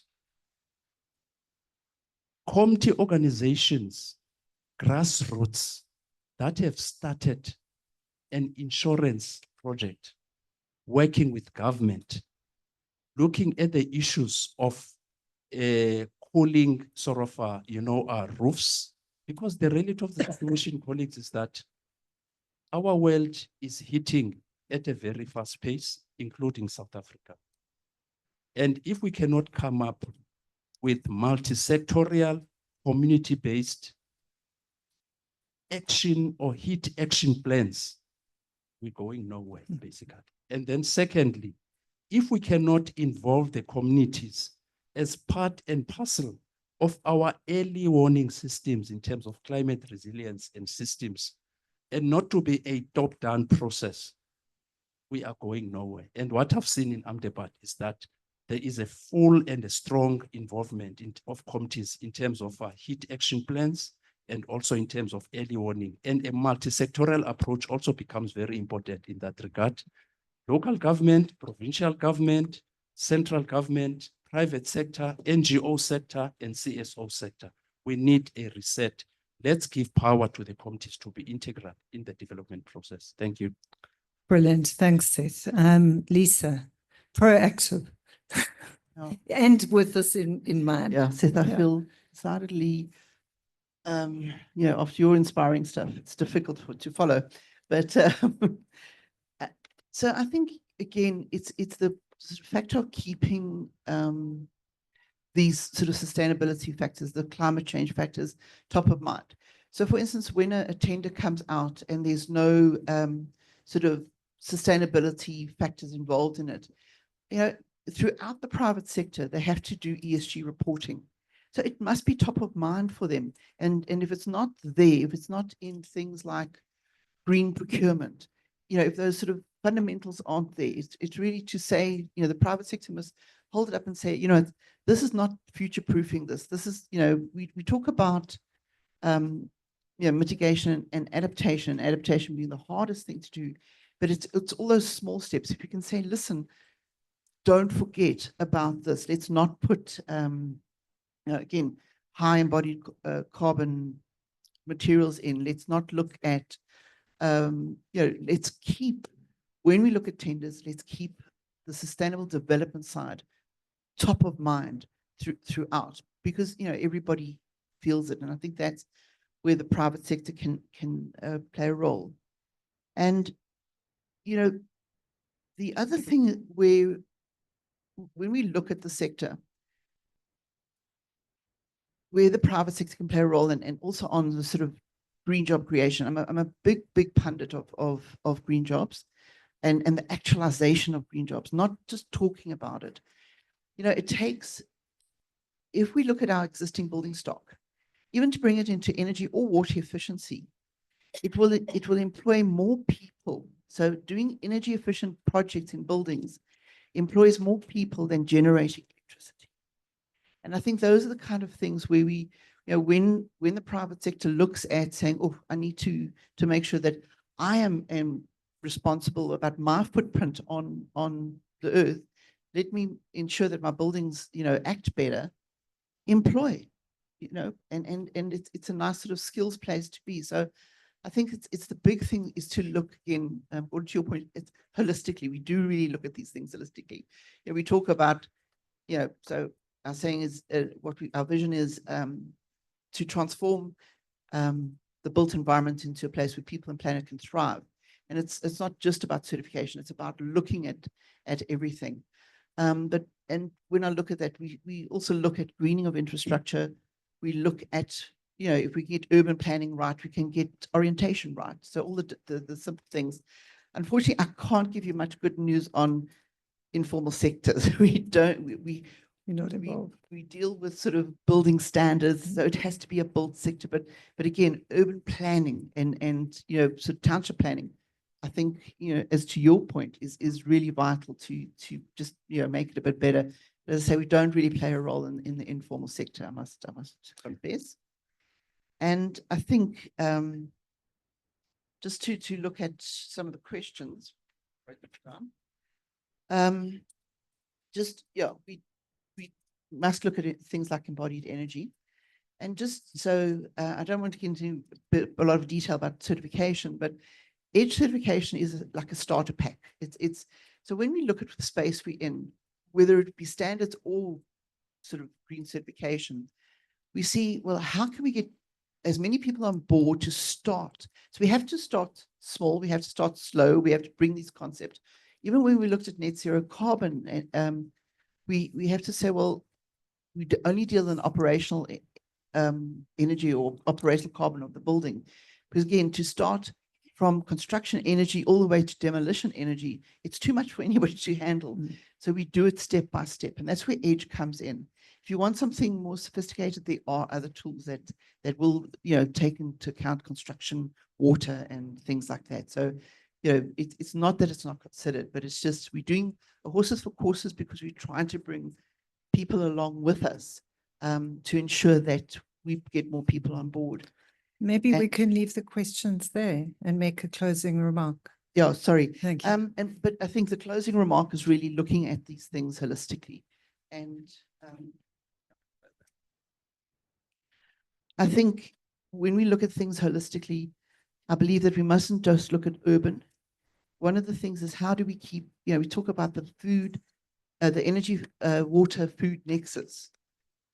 What are we doing to keep people in the agricultural and the rural areas? You know, there's going to be spaces there. We know people are coming to the, you know, the urban regions, but how do we encourage people to stay in the agricultural sector?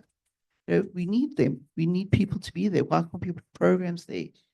And one of the things with the funding and talking about your solar water heating projects, big parts of this funding should be maintenance, and getting the the community involved, understanding what this project is, and saying, let's put a maintenance program into this. I mean, I've been in rural areas where the PV panels are the best washing lines the ladies have got, because nobody was taught about how to maintain these systems, and that would be a sustainable job. And so I'm not doom and gloom. I believe that we can do it, and we can do it together. But we have to look at the big picture. Thanks very much, Lisa. Let's Sepa, I'd love it if you could also just give brief consideration to how Treasury and the fiscal system thinking can help reset on inequity.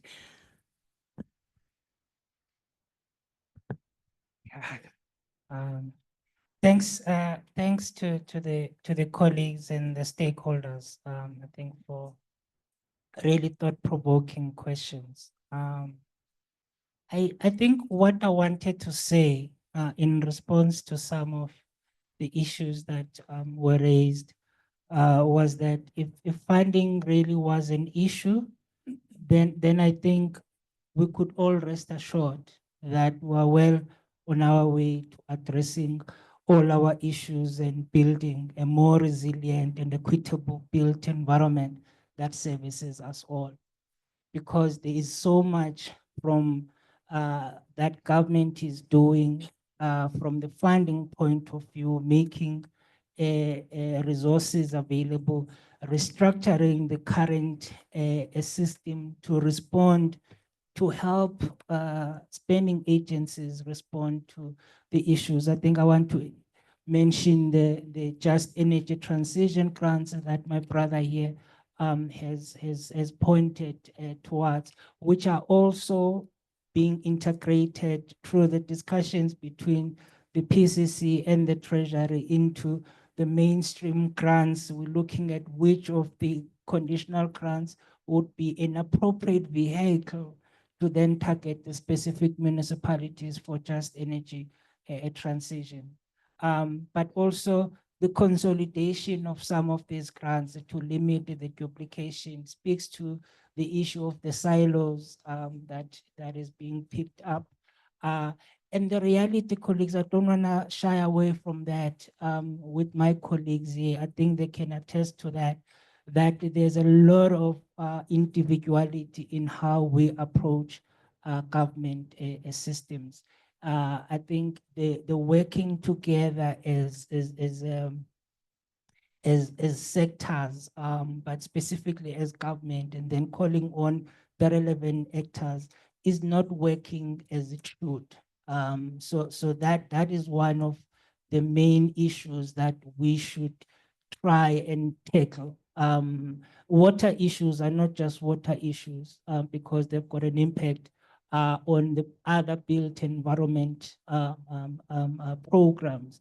Therefore, they need to be addressed in that particular fashion. The president has now introduced the Climate Change Response Fund. Again, another vehicle where government is making funding more available to deal with the issues of climate change. I know the DBSA also has a climate finance facility. There is the Green Climate Fund.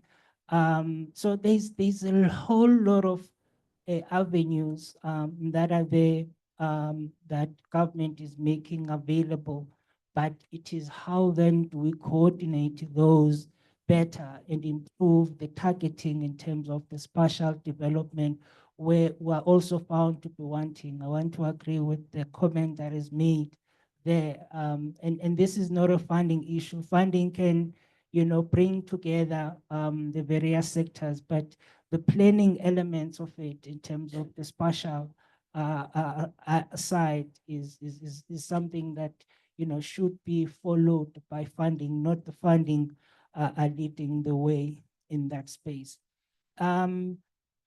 The review process of the fiscal framework has also been looking at a differentiated approach.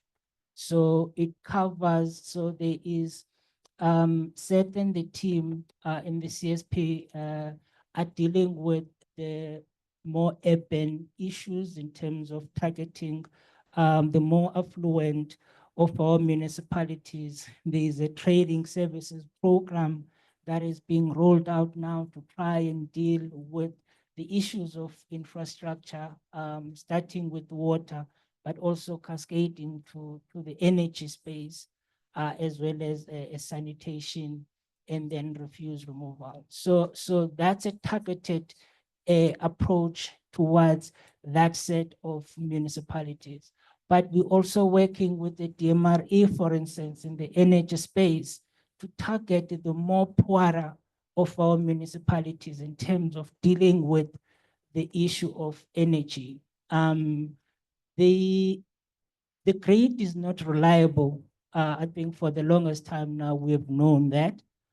So we're also bringing the element of the alternative energy sources into that space. So we are deliberately introducing a reform that will then assist DMRE in terms of rolling out the solar panels in our rural areas, but also exploring the more appropriate solution that would respond to the issues of our rural municipalities. So the reforms are really differentiated in terms of the approach. And of course, there's the support that is being provided to those, we call them intermediate cities as well, that are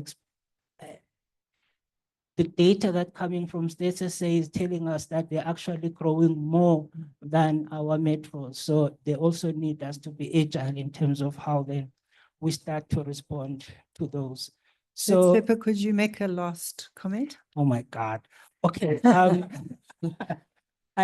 Apologies to the colleagues. I'm not gonna get to all those questions. Let me just say, I think we do recognize that there are challenges in terms of financing the resilient public infrastructure, especially in terms of housing in an environment that is highly dependent in terms of the social system. I think for us, that's the issue. The issue of maintenance is at the heart of that. We from the fiscals have been providing these grants. They've been building all this new infrastructure. And because of the issues of the social system that we haven't been able to maintain the infrastructure, which is now dying. Then again, you know, the issue of how then do we collectively deal with the issue, the social ills, the issues of finances, but then we have to find the middle ground, because if climate change has taught us anything, is that the poor actually, you know, suffer the most. And that's such a great point to end on. So colleagues, key take homes today, and I want us to think about these for the group work. A commitment to reset on inequality. To think big. Start small, we have to, but scale up fast. Seth, I think was your point, and together. And then the together brings in empower our communities to make decisions and to trust, that build that trust, partnership and relationship. Big hand to our wonderful panelists.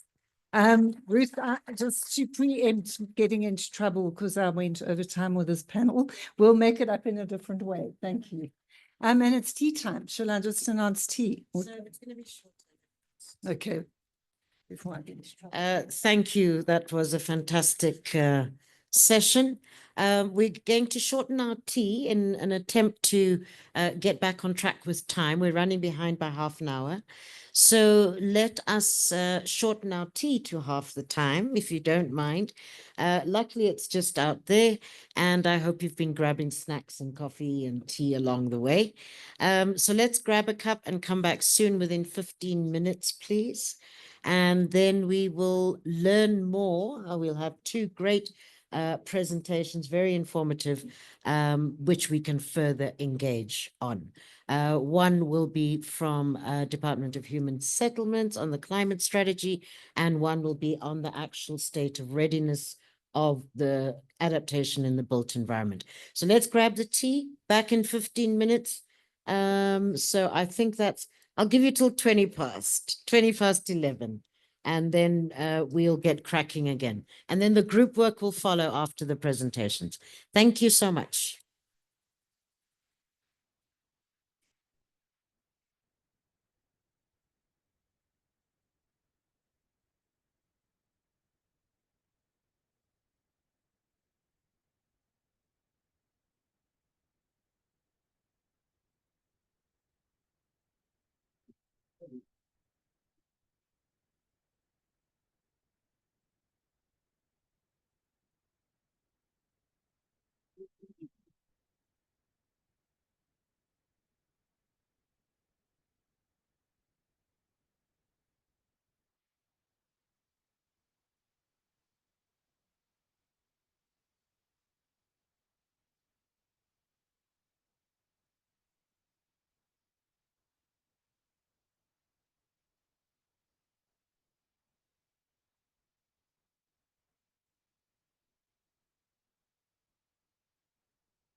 Do I need to go and call our friends?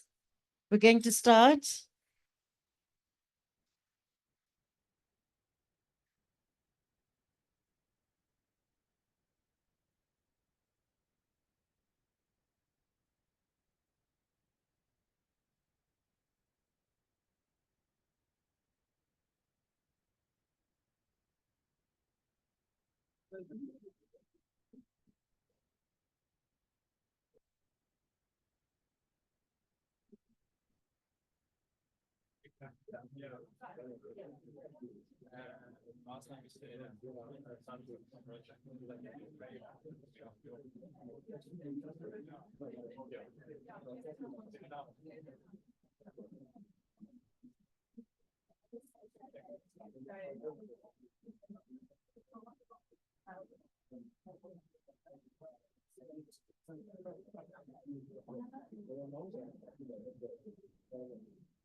Okay, let's reconvene. We're starting off with the presentation on the draft Human Settlements Climate Change Response Strategy and Implementation Plan.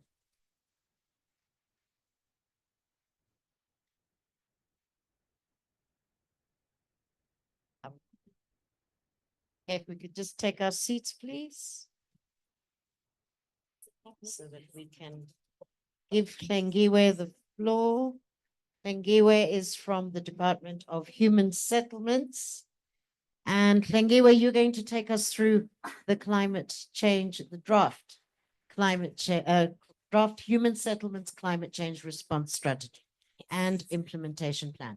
Hlengiwe is from the department and her full name is Hlengiwe Maila. That's correct. Yes? Yes. You have the floor. Thank you very much. Thank you.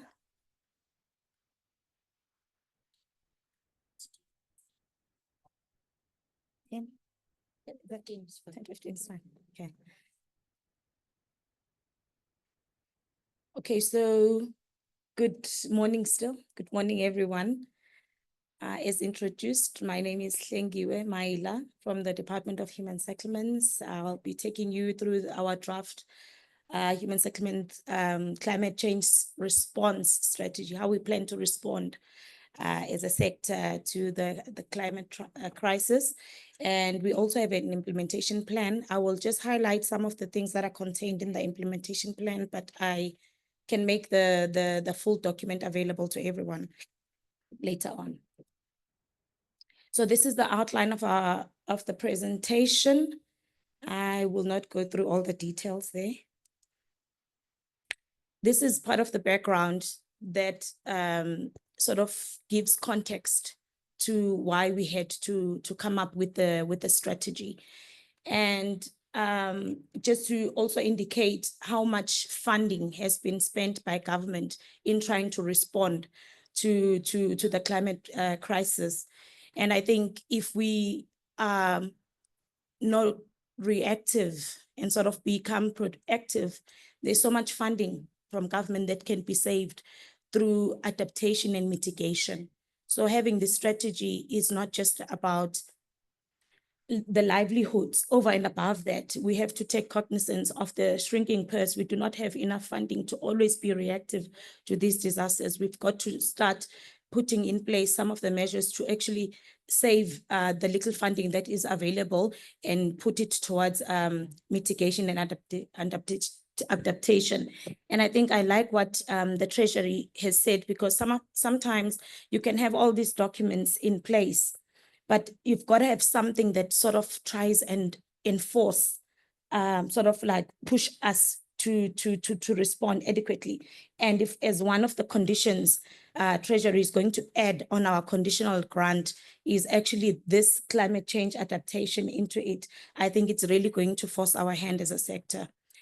And to also say that in 2021, so just doesn't affect one province, because sometimes when you talk about the impact of climate change, there's this notion of just thinking about the KZN floods and thinking about the Western Cape as well. So this is just to demonstrate that all provinces in the country are affected by climate change. Some differently. It's not just about flooding. Some are affected by high heat. There's already areas that are identified as hotspots that we've got to try and respond to.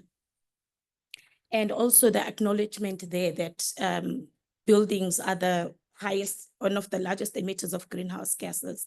So we cannot be silent as a sector. We are contributing a lot into the climate change crisis. Somebody earlier mentioned the issue around water, how much water is actually being used even before construction, the actual construction. So we've got to take note of such things and have a response in place. I do also want to say, you know, it's so difficult because sometimes the people that you are responding to are not amenable to some of the solutions that you are putting forward as government. So for instance, people are just so scared of trying alternative technologies when it comes to the built environment. So there's got to be a lot of work and engagements that you have with the communities that we are serving, for them to actually try and understand what are we trying to do, and indicate that these alternatives are actually better if than the traditional brick and mortar. This was just to try and bring context. You know, sometimes people engage more when they see the impact. So these are just the recent issues that we've been dealing with in the department, disasters that we have been responding to. And why I also chose this picture is to just also make us aware that when we're talking about the impact of climate change, it's not just in the urban environments. Our rural communities are also affected, usually raging storms, and we've got, in our response, we've got to have a plan for them as well. This is now Umkhanyakude district.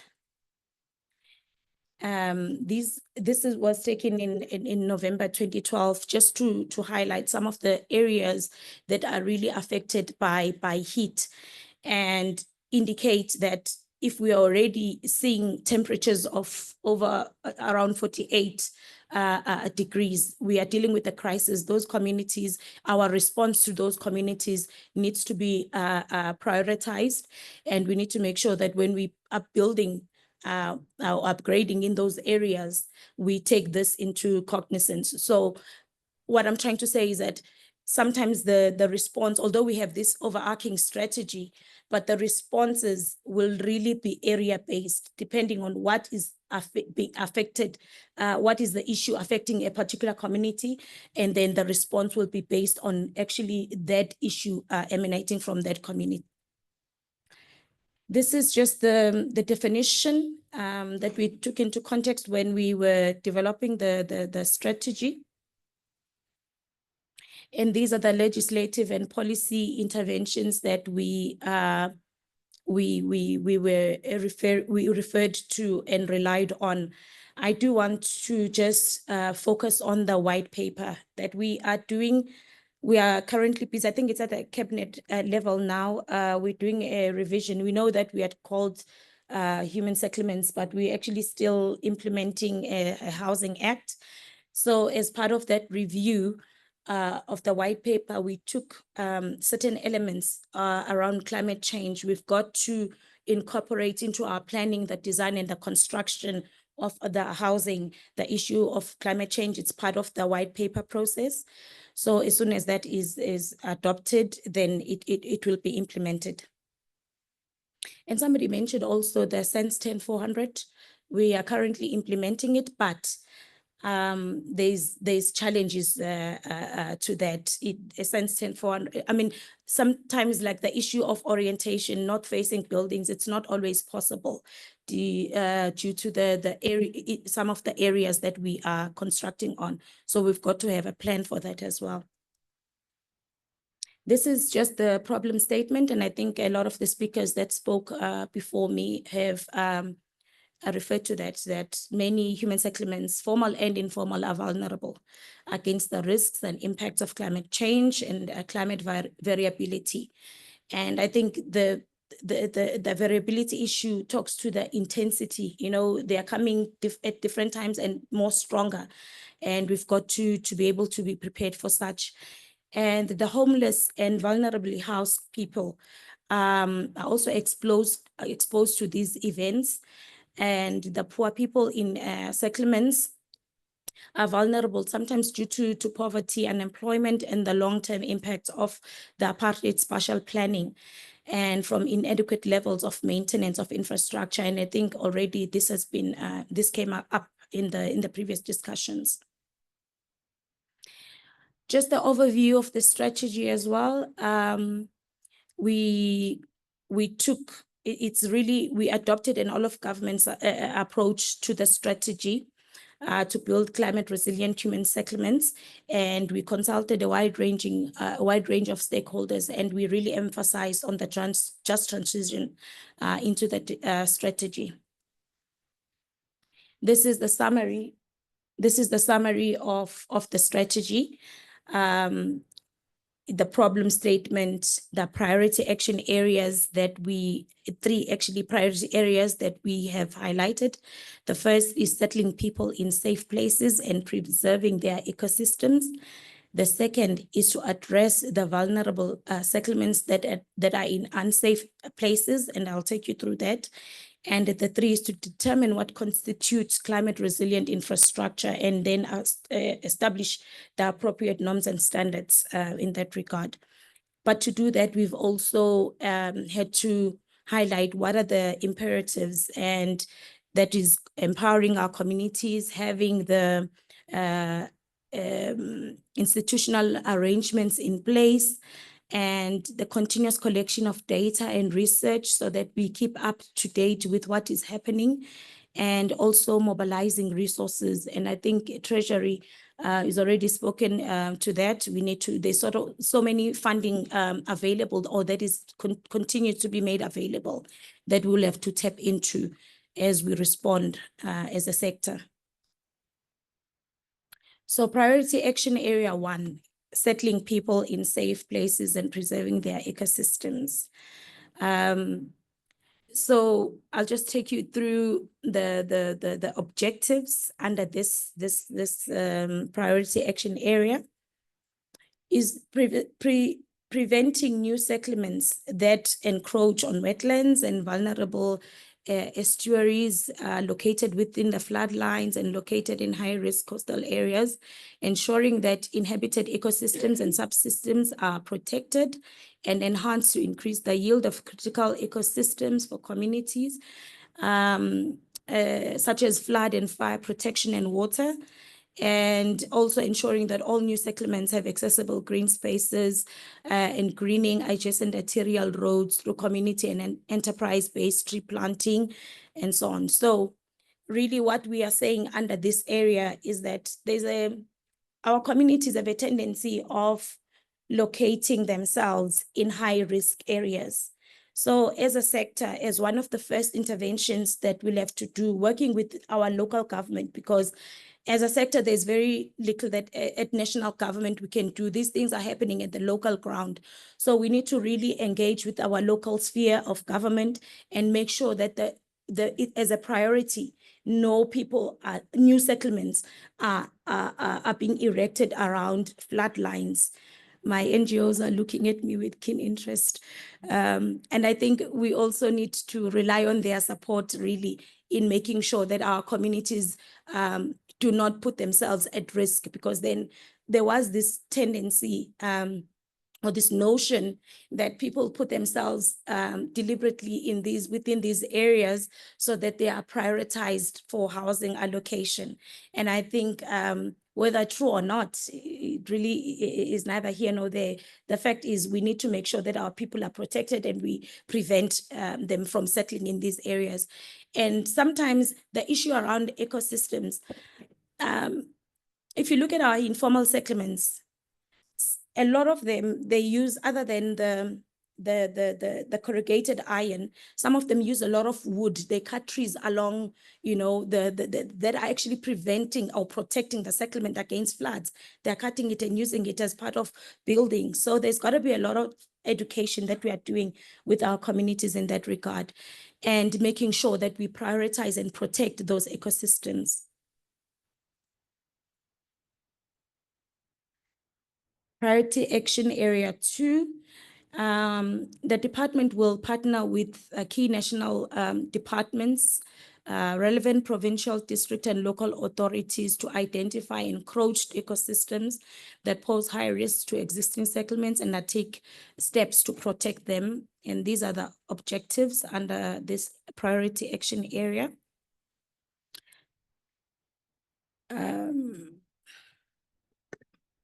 If you don't mind, I will not go through all of them, but I do want to say under this, these objectives, we will identify some alternatives, plans, and justice-based solutions for involuntary displacement. So sometimes it's not always feasible to do these interventions in situ where people are residing. You've got to sometimes relocate them to safer areas. So we will also ensure that an immediate rehabilitation of those vacated unsafe areas to be supportive ecosystems that can provide alternative services and afford safety to adjacent communities. I think I mentioned the issue around in situ upgrading of at-risk informal settlements that can avoid displacements with adherence to climate resilience norms and standards, and mobilizing finance for such a purpose. And we will establish partnerships with and educate and empower local settlement or community organizations to support the resettlement or the rehabilitation, as well as the monitoring process. Priority Action Area 3 is to determine what constitutes climate resilient infrastructure and then establish appropriate norms and standards. So we will need a lot of partners in this process. We will, I think I want to touch on in this that we are already working on innovative building technologies, and I think I will touch that on that later on in the slides, to say we're already starting some of the work to determine what would constitute climate resilient infrastructure for our sector. That is both for areas affected by heat and floods and so on. And we will work with institutional and development partners locally and globally to develop and implement best practice for building and maintaining climate resilient infrastructure. And we will also promote South Africa's continued participation in international platforms to come up with those best practice and taking into consideration the issue of cost. These are other objectives under Priority Action Area 3. I do want to stick to the SENS 10400 norms and standards, that the extent to which we are complying is a bit of a concern, and I spoke to the orientation of the buildings. The requirements is that they are oriented northeast. However, some land parcels that are available for development are not conducive for such. So as we are responding to the issue of climate change, we need to take notice of that and come up with solutions. And we are exploring the availability and supply of alternative heat-resistant materials for shack constructions. We were engaging with the Department of Health and they were doing a study on the impact of heat on pregnant women. And this is where now the intersector collaboration comes in. They raised a number of issues around preeclampsia, that there are so many diseases that are induced by the level of heat that these women are exposed to, that are residing in shacks. So as a sector, our intervention, if we intervene and come up with solutions to heat-resistant materials, as opposed to the corrugated iron, there's ripple effects and impacts that can say result in better health for the women or people generally. The elderly also are also exposed to such and are at high risk. So this can actually have a lot of positive outcomes for the people residing in informal settlements.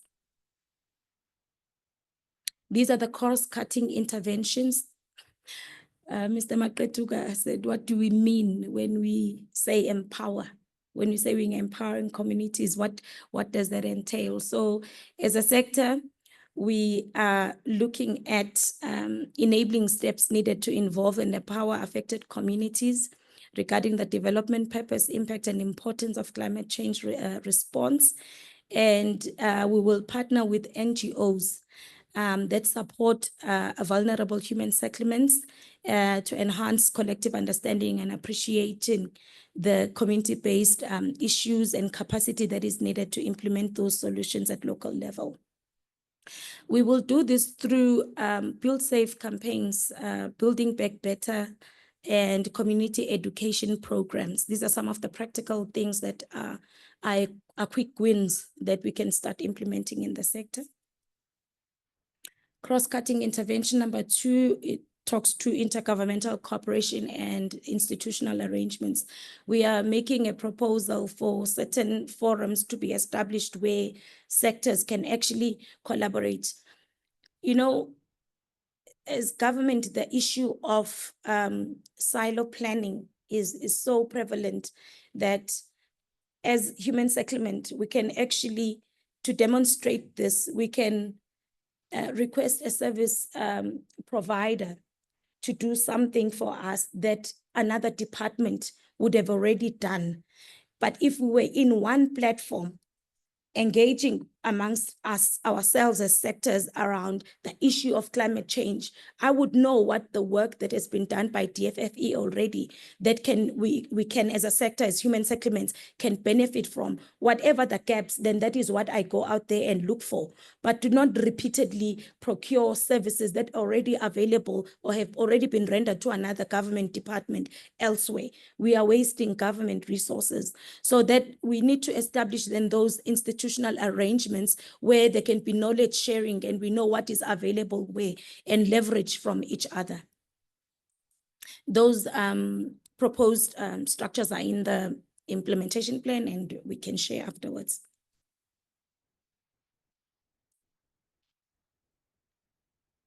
This must be a very important slide. The thing doesn't want to move. Okay, cross-cutting intervention 3, collecting data, conducting monitoring and evaluation, and conducting further research and analysis.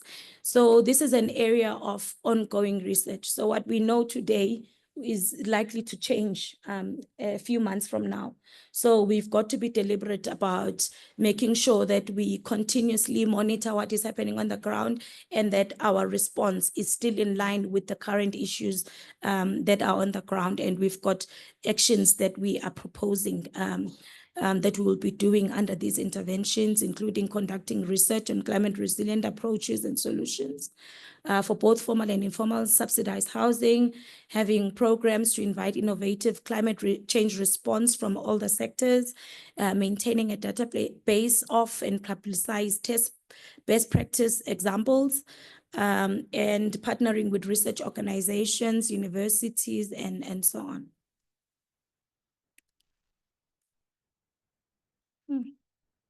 Cross-cutting intervention number 4 is mobilizing resources.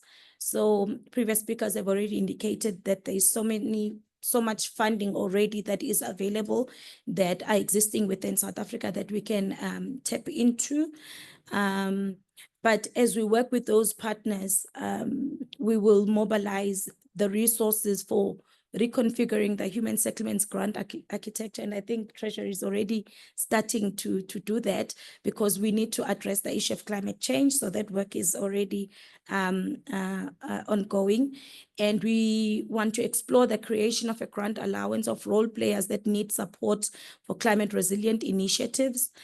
We will identify and develop programmatic climate finance proposal for adaptation, resilience building that targets most vulnerable settlements across coastal, rural, and urban areas. And I think I have to mention that already there's some work that UN Habitat, I think they are trying to establish an office in South Africa. And there's some areas like eThekwini, and there's one also municipality in the Eastern Cape that they've identified that is at high risk. They are already starting to help us to respond to this intervention. And in terms of providing funding and developing proposals for these communities to receive adequate funding to respond to climate change. And we will ensure sufficient staff with correct expertise within the Human Settlements Department to innovate, develop policy and implement climate change response. And also we will partner with NGOs, research institutions and universities in mobilizing resources for this area. These are the recent climate change response interventions that I spoke about. Innovative, I think Minister was in the media recently talking about innovative building technologies. And we're already starting to talk about the National Home Builders Registration Council, which is one of the entities of the department, is already talking about zero energy building standards. They're exploring this and trying to respond adequately. They're talking about net zero buildings and so on, green building certifications. So there's some work that is already ongoing that is being done in this area. And in our rural areas, they are starting with geomapping. So there's engagements with the, a Council for Geoscience to map the areas within the rural areas that are very vulnerable, because sometimes you find that an area that has been affected by disaster last year and government has not yet responded. The following year, that same area is hit by the same kind of disaster. And already there's funding that is being processed to respond to the previous climate change impact. So as part of being proactive, we need to have a map of those settlements and then develop appropriate means of making sure that they are better prepared. We mitigate against these impacts and save government funding in the process. I think, Chair, that was my last slide.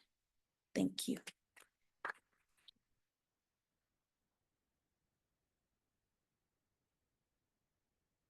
Thank you so much, Lingiwe.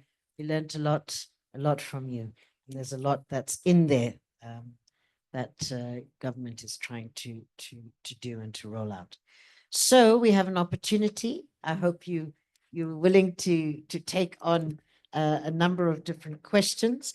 And I am going to be looking around the room. I've seen a few hands. Okay. All right. So you're happy to take a few questions, Lingiwe? And I'll ask you to keep the questions just brief, just one point, please, because Lingiwe has to respond to at least 6 of you that have put your hands up. Yes, we'll start with you. Is it Chetty, the surname? I was going to ask that you don't give him a chance.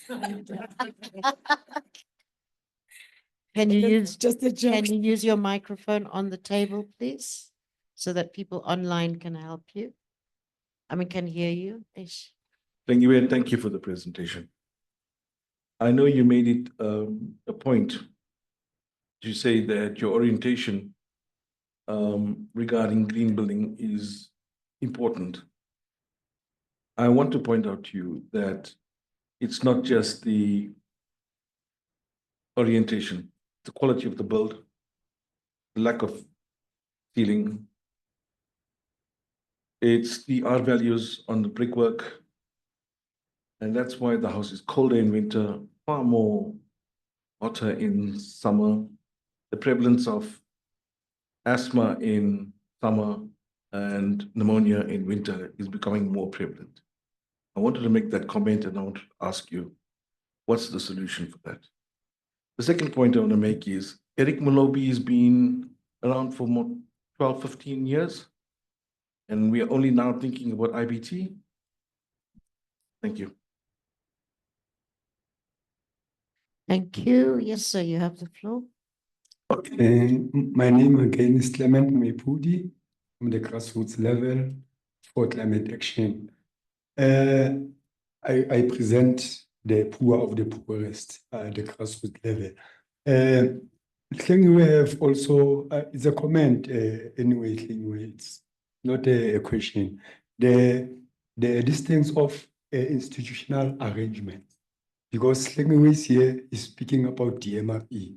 No one in the government wants to take the responsibility of other government, which means now we have to transition, we have to change, to come with a new idea that even if you are from the DMRE or DFFE, you have to know all these things under one umbrella. We have to come with one umbrella, because this thing is gonna track us, because if this department is not here today, we are going to delay.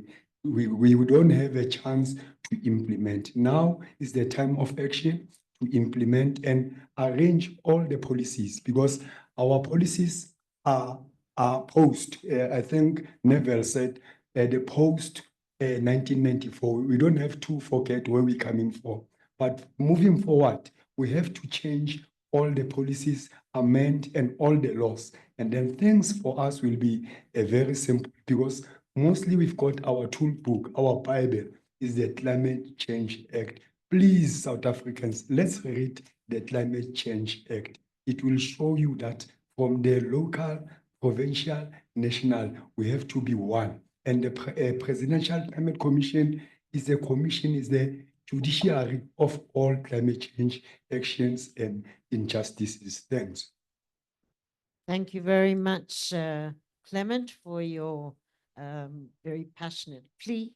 Yes, I saw other hands, but Clement, your point is critical, because it's about how we collaborating and coming together and all on the same page, and who's the boss of who.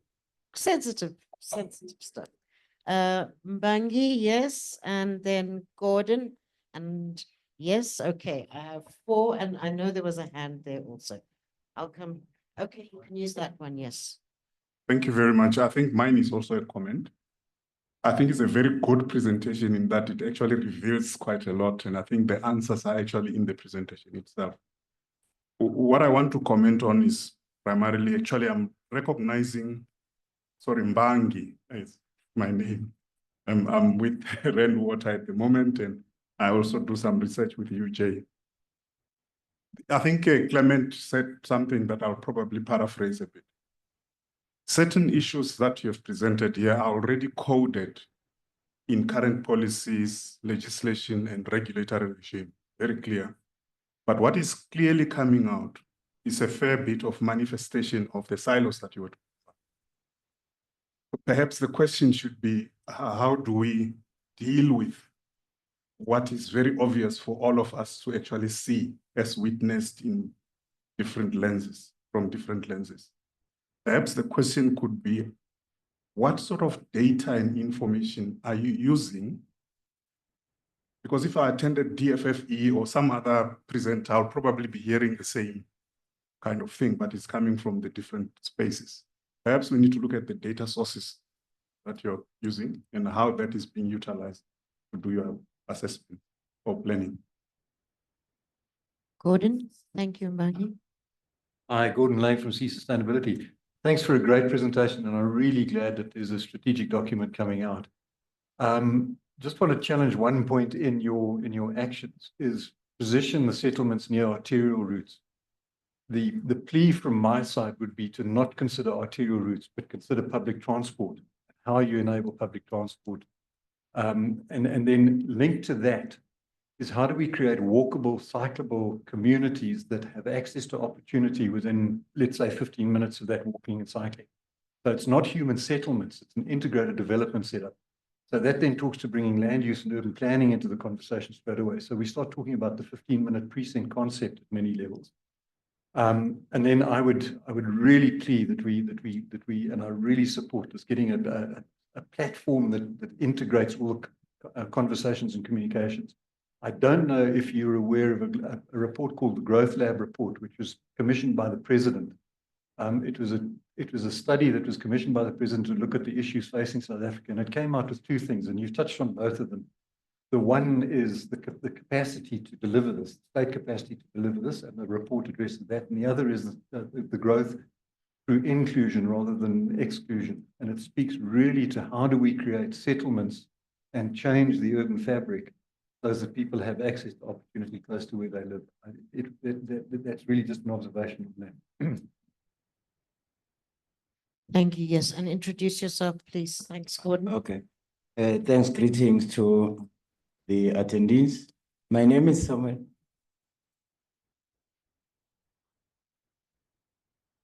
My name is Samuel Mashimzi. I'm from Tembisa. I represent Envirocare Tembisa, in which we do cleanups at illegal dumping site and also at Galspruit. It's an honor also to highlight that Galspruit is one of the hot spot. So what I want to get from you, it's on incomplete project in Tembisa, to be exact, when coming to housing. There's a project behind Hospital View. It's more on like an apartment, but it's incomplete. And also the mushrooming of informal settlement. So I want to get whether the department, the Human Settlement Department, do they have a capacity to implement what you have just presented now, given the fact that you are in 30-year democracy, and then it seems as if we have more problems, as more as we did have problems before 1994. So now we've got two major problems. And then lastly, if one wants to partner with your department as an implementing agency, what will be the procedure regarding that? Thanks. Thank you, Samuel. Yes, you have next to you. Good day, colleagues. My name is Zama. I am from Black Dot Holdings, which is an ESG consulting firm. We also have a publication, Boss Lane Magazine, which we empower social entrepreneurs. We also have an incubation. I don't have a question. I just comment that thank you for your presentation. Got a lot of my questions answers from the. I just wanted to say that in including everybody in climate change, we should not forget our police, including the local government police, the municipality police. As we're developing regulations, we need people to enforce them and check. So they need to understand these regulations. They need to understand the problem and the solutions. So in these conversations, I think I would like to see the police here knowing exactly what regulations they need to enforce. Yeah, I think that's thank you. Thank you very much. I am going to check with Hlangiwe and I'm going to check with Luke if there's anyone online who is wanting to participate, because we still have a little bit of time for discussion. But let me take one more. Was there no hand this side? I mean, you don't have to put it up now, but if you had it up earlier and I missed you, because I don't want to miss anyone. It's a new hand. No? Would you really like to say something?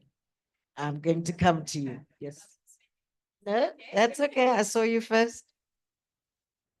Thank you so much, colleagues. My name is Prudentia Guguletu Zigalala, and I'm with UNESCO in the Johannesburg office. And I'm curious to also understand in terms of like really understanding, one, there was a question raised on a lot of these concerns, as you've mentioned, on the silos are already expressed in multiple policies from different departments. And then in your last note, Hlengiwe, where you mentioned that actually there needs to be a geospatial mapping of stuff. But normally we start in understanding what of our landscape, but by having a land management master plan. And that master plan should speak to a multi-layered idea of policies, you know, boundaries, etc., set by different sciences understanding of, say, water, of, say, like ecology, of biodiversity, and our wishes for what our landscape should look like to develop the master plan. So if you say that we don't even have that, which means that we don't even have the basis to actually understand what of actually we wish to go, right? And that results then in the question of like, if we have all of these policies in place, why are they not speaking to each other? That means that like the idea I'm an engineer and a hydrologist, redundancies are not a problem normally, but there are redundancies that have to be cognizant of how actually we would like to check our systems. It means we don't even have a way of checking how even redundancies within our systems are actually like speaking to each other. And as Prof. Mbangi mentioned, you also reveal that within the department, you're seeing these problems, but you're clearly having a challenge actually being practical and getting to the level, as our brother here has mentioned, of how then does that bring down to speak to what our environment actually end up looking like. Because we have a vision normally, and then that vision has to carry out in how we practice to actually see our physical space looking like how we have in our ornamentations. We're not getting there. Thank you so much. Hlengiwe, there have been a number of comments and a couple of questions, and I know you're noting the questions, but would you be happy so that we just do one round? There's an online question and there's one more question. Can we finish them? And then you can handle the whole lot. I'm going to come to you. Let's hear from online. What is it a question or a statement, Luke? It's a bit late, but it's more of a statement directed towards the PCC opposed to this presentation in particular. So I'm not sure if it's appropriate to say it now or perhaps we come back to it. We come back to it. Sir, please introduce yourself. Thank you very much, ma'am, and a salutation to the House. My name is Freedom Kuna. My question to Ms. Hlengiwe is, does the Department of Human Settlement have a way of decentralizing information, particularly in rural areas, so people are aware of the climate change that is happening, to conscientize them about climate issues, and also in informal settlement to let people know that in this area that we might experience certain disasters that might occur. And since we are living in an age of the 4th industrial revolution, where we have drones and other technologies, is the department using that technology to make sure that people get information to enhance the awareness about climate change? Thank you very much, ma'am. Thank you, Hlengiwe. There's a lot there. And if I picked up anything, there's also a lot on mandates and capacity and implementation versus, the frameworks that we develop, the strategies that we develop. Are we thinking enough about the implementation mechanisms of those? Various things have come up, but I did also really appreciate that life would be so simple if we all had one policy to follow.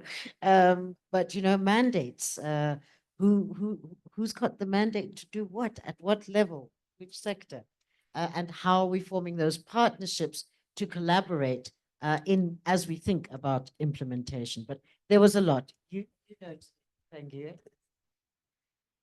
Okay, yeah, that was quite a lot. And I want to start by appreciating the comments and inputs received from the House today. And starting with the first question on IBTs. Look, and Eric Molobi, the Innovation Hub, it's been there and human settlements has been working together with on IBTs for the longest time. And I think the issue around IBT has been the uptake. There's so many demonstrations that have been done in communities, including technologies. You know that within the human settlements, just for a normal project, the approval will take like 2 years. Before you actually get a house, you're talking a period of close to 7 years, just one project. So there's been proposals coming into the department, 3D building and so on, developing faster and responding to more people. But our communities are just not, in favor of such. So there's so many technologies that are available out there and that the department is aware of. They come and make proposals to the department, but there's just that lack of buy-in from the communities that we are serving, and that is a challenge upon us as a department to engage with our communities and educate them. Some of the concerns have really been also about in cases of wear and tear, the availability of materials for maintenance for some of those innovative products and so on. So there's a whole lot of things that we are aware of and taking into consideration as a department. And the issue around not just the orientation of buildings in terms of Sense 10400, the energy efficiency, water usage, and so on.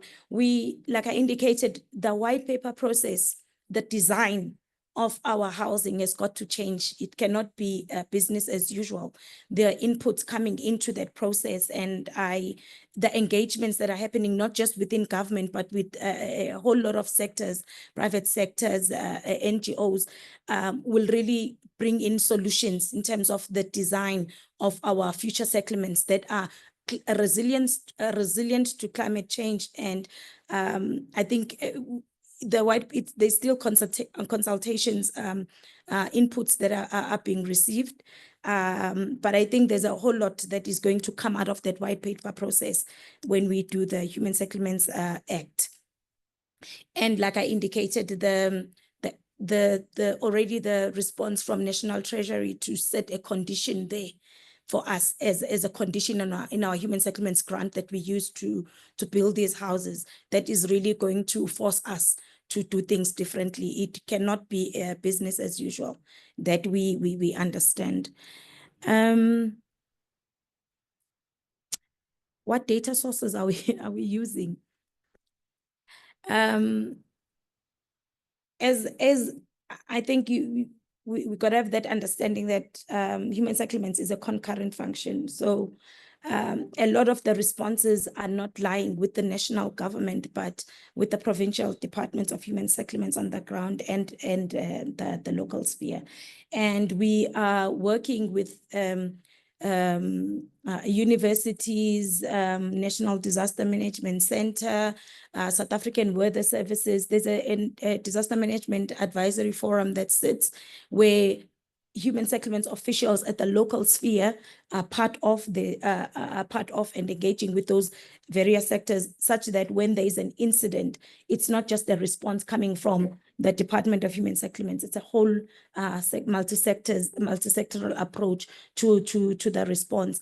And those sectors are actually then providing the department with information like early warning systems, working with the weather services. That information is there, it's available.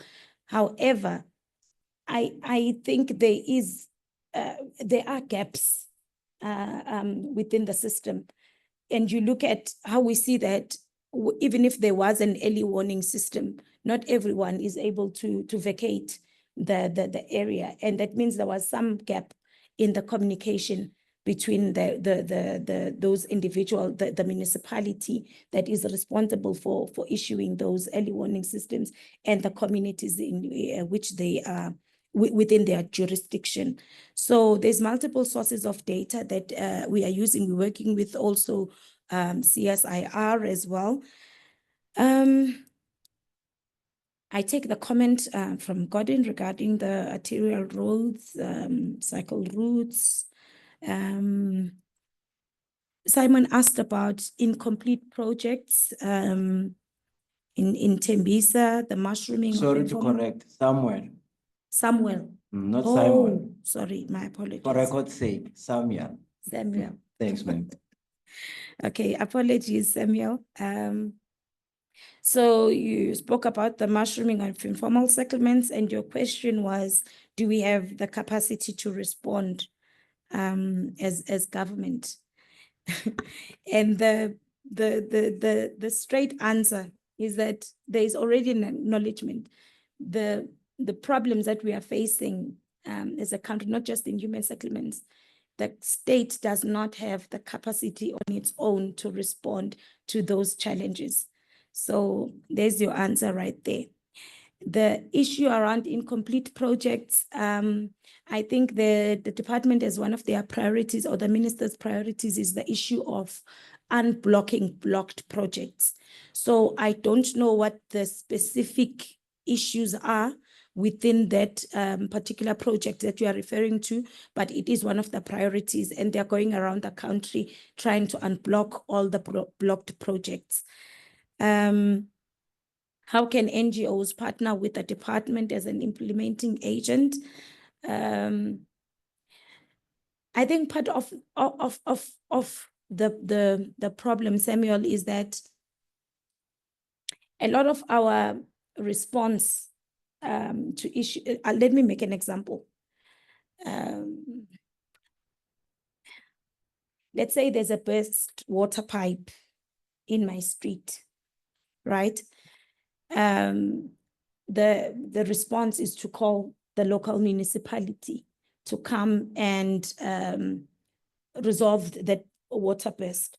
But you may find that in that street, there is about 7 artisans that are available.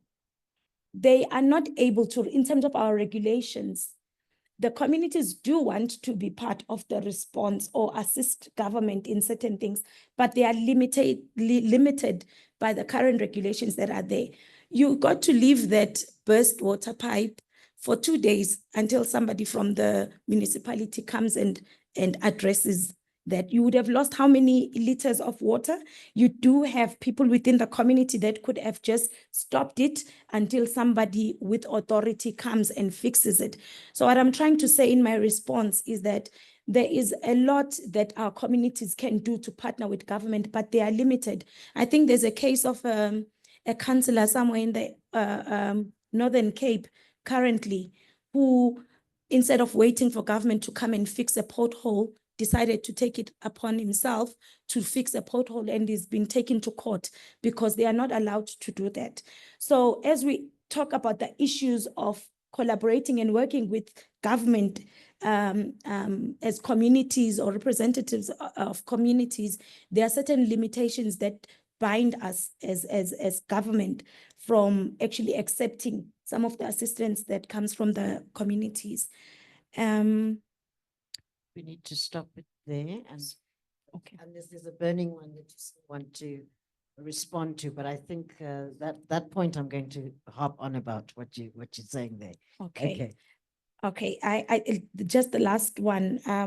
I think it was Freedom about early warning systems.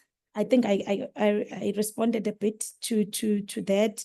Decentralizing information to rural areas and informal, that's what we use. Use of technologies like drones. So for now, the issue around drones, there is some ongoing engagements with SANSA to assist us with that as a sector, not just in terms of climate change, but even our projects. You know, we're doing multiple projects in the country, and it's not always, we don't have the capacity to actually physically inspect all of those projects. So we're exploring that use of technology to look at those areas. And I think the Housing Development Agency also in mapping the settlements that are vulnerable, most vulnerable, they are assisting us with that as a department.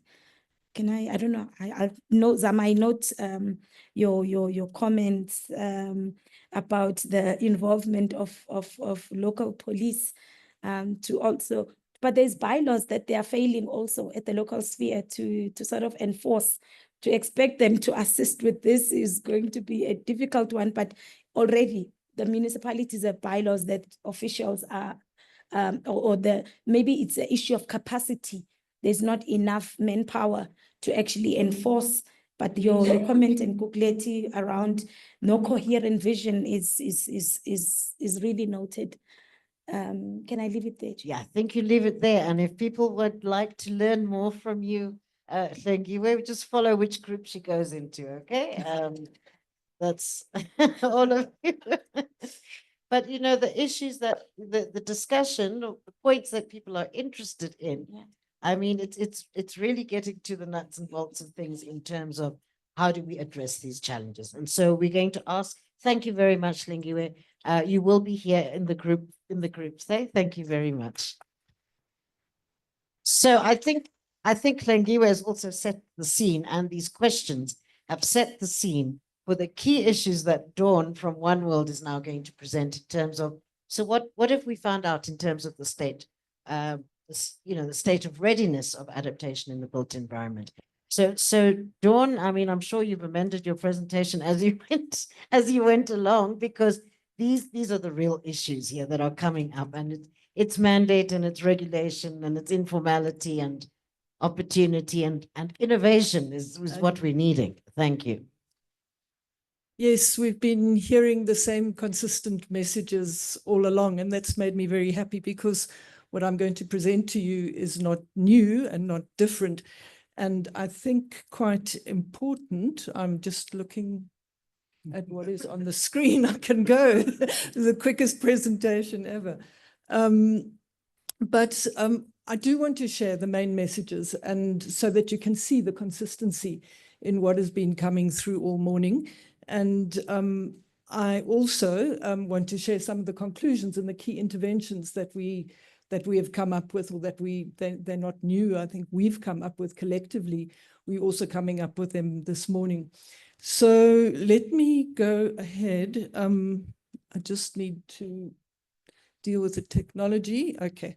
Well, I'll start anyway, so that I brought my insurance policy with me. And so we do know that the built environment, as that Time magazine snapshot showed, the disjuncture between the poor and the wealthier. And the poor communities are much more vulnerable to both slower onset and the hazards. And the adaptation readiness of the sector will be hampered until we start to address the fundamental inequalities in South African society. So that's a key message for us as we go forward. We also know that the poor in South Africa are most impacted by climate change impacts, even though they are the ones that contribute least to climate change. And that's the whole just transition, and making sure that we bear the just transition in mind when we do that. The other message that came up, in fact, it's been with Hlengiwe's presentation and just consistently with what everybody has said, the collaboration potential between the private sector, government and civil society is not yet appreciated or capitalized upon for adaptation. We really have to know and understand that and capitalize upon it to go forward. LETSEPA and the limited financing for the built environment and everything that is happening in the finance space is so important. But the just transition is directly dependent on how funding is prioritized and allocated to developments. And that is also what LETSEPA had said. There is funding, but how are we going to deal with it? There we go. The other thing that is also that we do know is that attempts by government to overcome and improve the built environment have been inadequate to address the mounting backlogs in housing, in infrastructure, the poor quality of built environment. Somebody this morning said, we build houses, they take the same time, the same money, but they're poor quality. It's not just housing and infrastructure.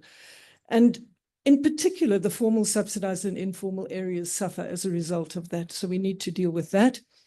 This next one is really important. Urbanization and informality are increasing Informal settlements, micro developers, and informal systems fall outside of the formal control system that is specifically designed to protect people from hazards and loss of life. So Belinda asked the question of the panel this morning as well, what happens when those people fall outside of the formal regulatory system? How do we protect them? And how do we make sure that the environment is protected? We've also spoken about local government level and the capacity and competence within local government and the limitations that that presents. And we need to carefully look at the consequences of that and how we can deal with it. I know the district development model and various other things are trying to address those kinds of issues, but it's another key message that has come out of the literature review and the research that we've done. And then the final one, but not the final point, the alignment of government. And not only is government not aligned generally, but it's not aligned for climate change responses.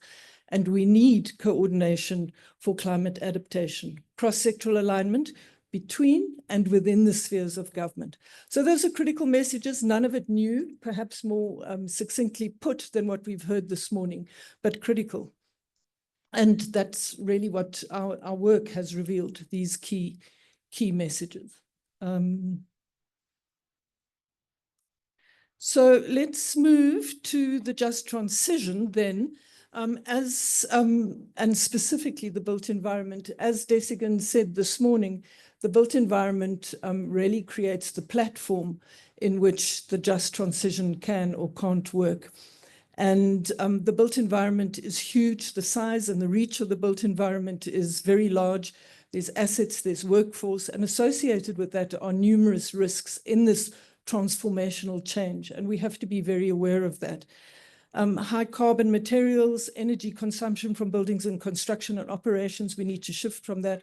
And Desigan this morning said the shift from fossil fuels is necessary, and we can't plan and build a fossil fuel economy, but associated with moving from a fossil fuel dependent economy and structure are a whole lot of risks, employment, human rights, and other, and we need to carefully consider that. And then the impact of climate change on residents and communities and how that is involved with the just transition. So it is about people, it is about action, it's about resilience, it's about our resources and doing things properly, inclusion and communities. Then the other concept that is also critically important is the water, energy, food, environment nexus. And this approach of seeing the interconnectivity between this, those of you that were at the agricultural workshop yesterday as well, it's constantly coming up, is making sure that these integrated approaches, the nexus approaches, are considered. Very aware that we are 45 minutes behind time. And this is my last slide. So what are the fundamental pressure points, the necessary conditions? How can we start to change and turn this around?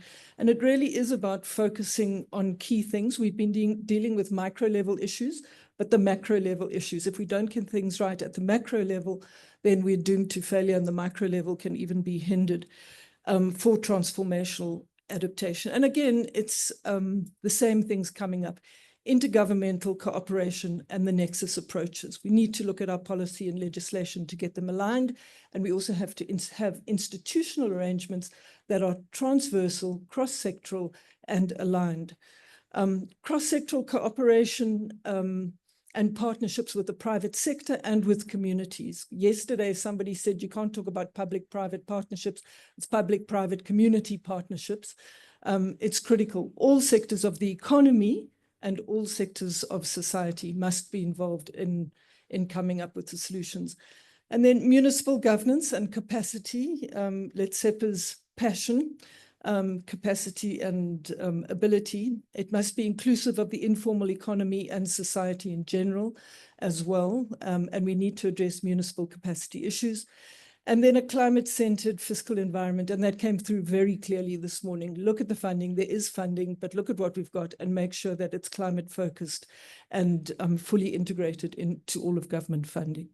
That's my last slide. Thank you very much. Great. Thank you very much. Key messages and basically reflected nicely what had come out of from the floor earlier. You know, I'm going to say something, even though I'm facilitator, but I was thinking all this time now, innovation, how do we innovate for private sector? What are the benefits, the incentives for the private sector to sort out and help us figure out some of the modalities of how we do things and what are, and so that we all benefit from some of these things. You said ESG. Okay, one huge opportunity, environmental, social governance. Okay, because, yeah, private sector. So which group are you going into? Governance. Private sector opportunities in making sure they're doing the right things and reporting the right things. That's an incentive. Okay, all right. Okay, I just had to squeeze that one in there. All right, we're going to go into group work. We noticed yesterday that 1 hour was actually okay. We might need to eat, that lunch is kindly provided at 2 o'clock by PCC. Thank you very much.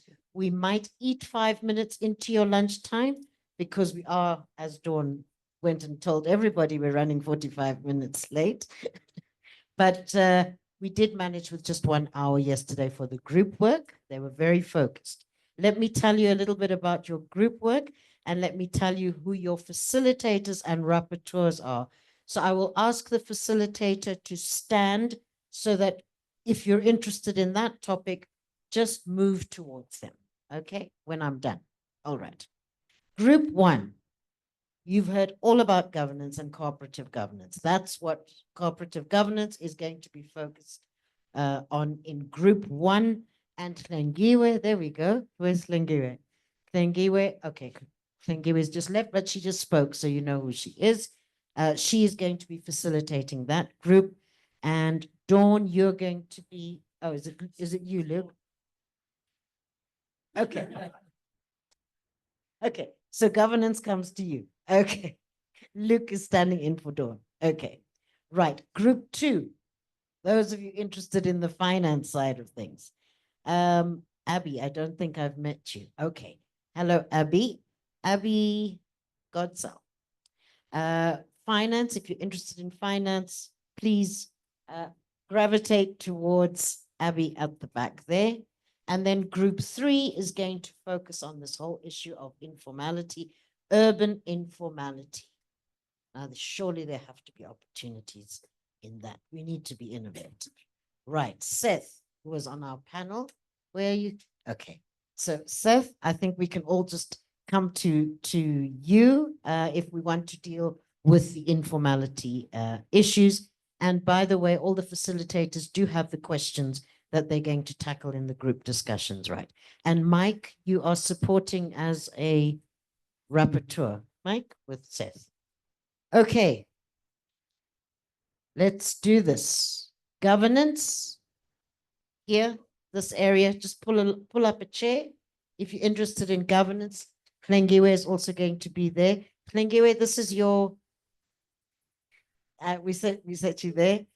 At the back, Abby, if you want to chat more about finance, and then informality, Seth on this side over here.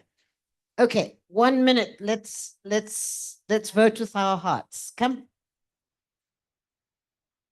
We have 1 hour, and then we will have 5 minute each quick key issues that came out of your group. So we're going, I am stopping sharp at 1:30. 13:30, we're stopping with the group discussions. Yeah, this is your group, yeah. Governance, finance at the back, informality to my right.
Great.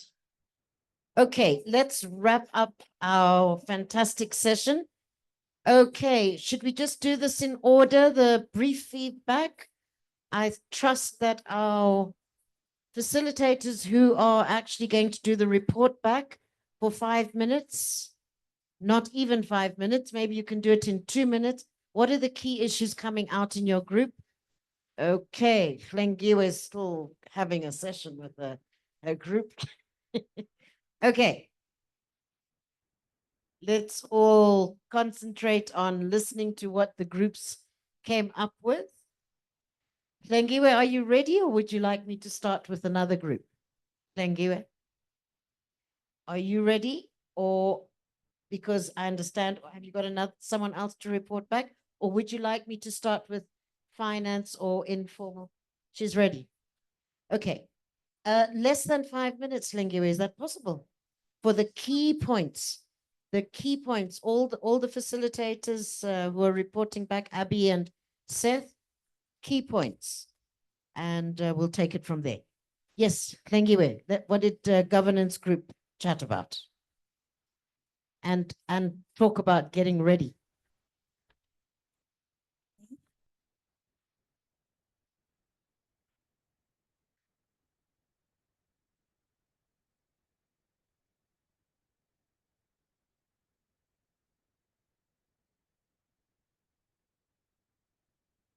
Thank you. So we were breakout group 3 on cooperative governance, and we were responding to the question on what are the necessary conditions of successful cooperative governance for adaptation readiness. So there's a couple of points. Let me start with this one. We spoke about transversal platforms for adaptation readiness. We were saying, we referred to the Climate Change Act, that it calls for certain platforms at national, provincial, local government as that must be in place.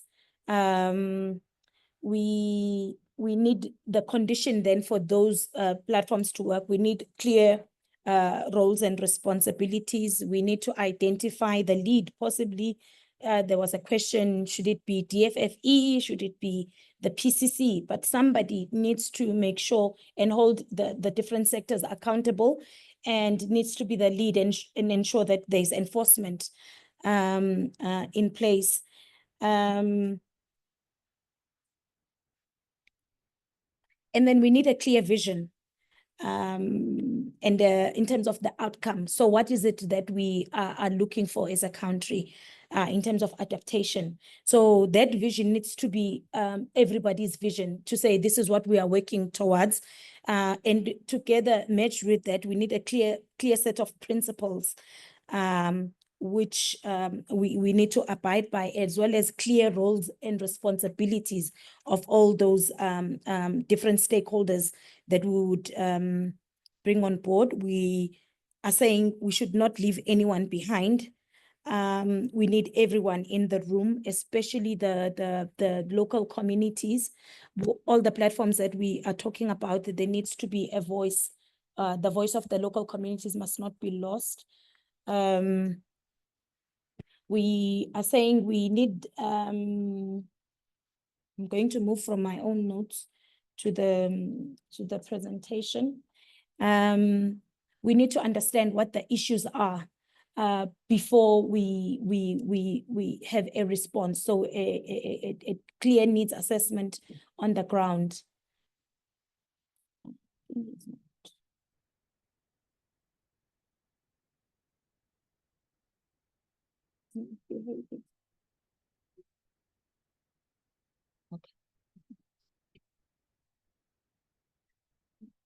Okay.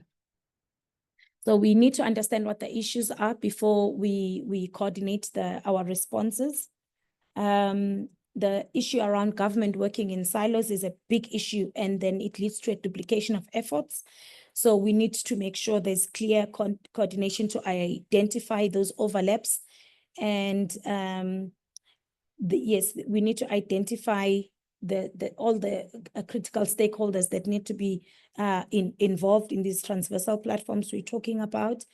And then we spoke about the issue around when we talk about integrated development plans, that we need to, instead of talking about integrated, look into integrative. So there's this adaptation needs to be, it cannot be retrofitted. It needs to be an integral part of the plans that we are developing, and not be an afterthought. Yes. We need a needs assessment, knowing what the communities want, but also what do they know already. And we have to have the awareness campaigns that can help communities to mitigate against climate change. And we need to garner everyone around the Climate Change Act and complying with the Act. And there was a call for possibly an independence of the PCC. I'm representing you, right? Okay, so, and then we need to have a clear indication of who is holding who accountable for adaptation within the country, clarify the roles and responsibilities, and ensure that those roles are funded. We need to look into the Department of Education and make sure that the curriculum sort of includes issues around climate change. We need to control the issue around misinformation, make sure that there is constant communication with our communities. Yeah, we spoke about the clear vision, and the issue around the multiple funds that are available for climate change, they must be accessible to all, so that there's funding available for adaptation. And we must understand the interconnectedness of all the issues around adaptation and resilience and mitigation. And we just need to ensure that there is a clear understanding if the system is working or not, and ensure that there's proper planning as well. Get the communities involved and make sure that we communicate in a language that is simple and understandable to our communities. Oh my God. This is so sensitive. Okay. The computer. Let me just check if I've, sorry, just a minute.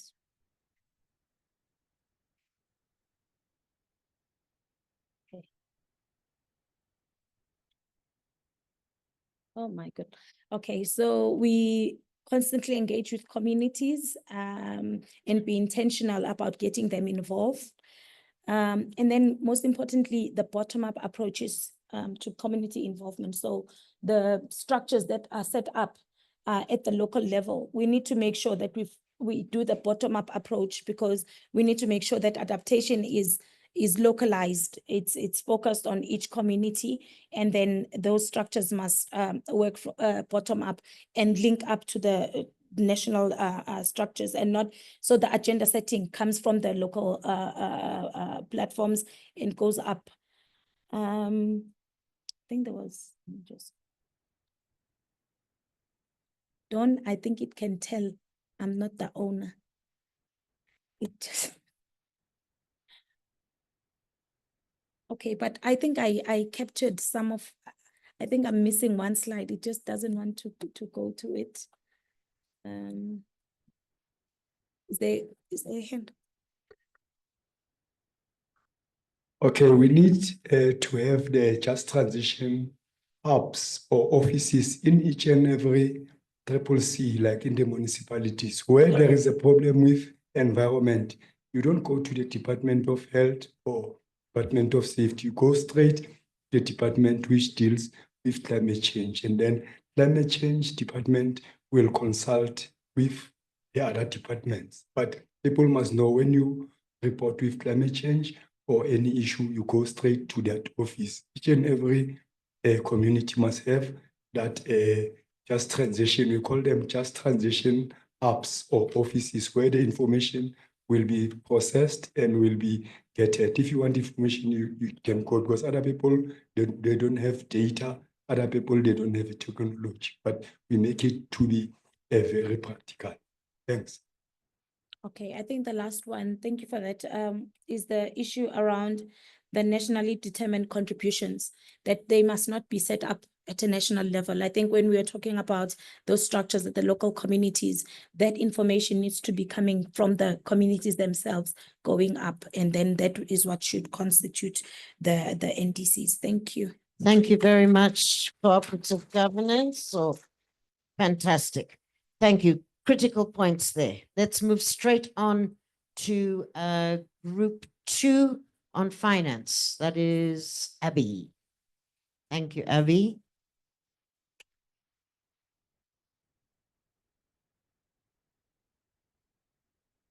I'm going to do my best to stick to 2 minutes flat. What I have to start with is saying the folks who constituted the Sustainable Finance for Climate Adaptation group today, they shared so generously from their wealth of experience and expertise that I'm not going to do the ideas justice. But what I'm hoping to share is one of the key outcomes of those ideas, and that's we as a group embarked on a bit of a scenario modeling exercise. So we said, drawing on the expertise in the room, what would the shape and the functional characteristics of a plan, we moved away from plan eventually, but a plan to aggregate finance towards adaptation measures in South Africa. What shape would it have to take, and what functional characteristics would it have? So what we came up with is that the action happens on the ground. Grassroots level organizations and grassroots level initiatives are where the energy is, it's where the expertise is. People are doing from township level to small business level to entrepreneurial level. People are doing and can do, and that's where the knowledge lives, but it's not where large tracts of finance are often easily applicable.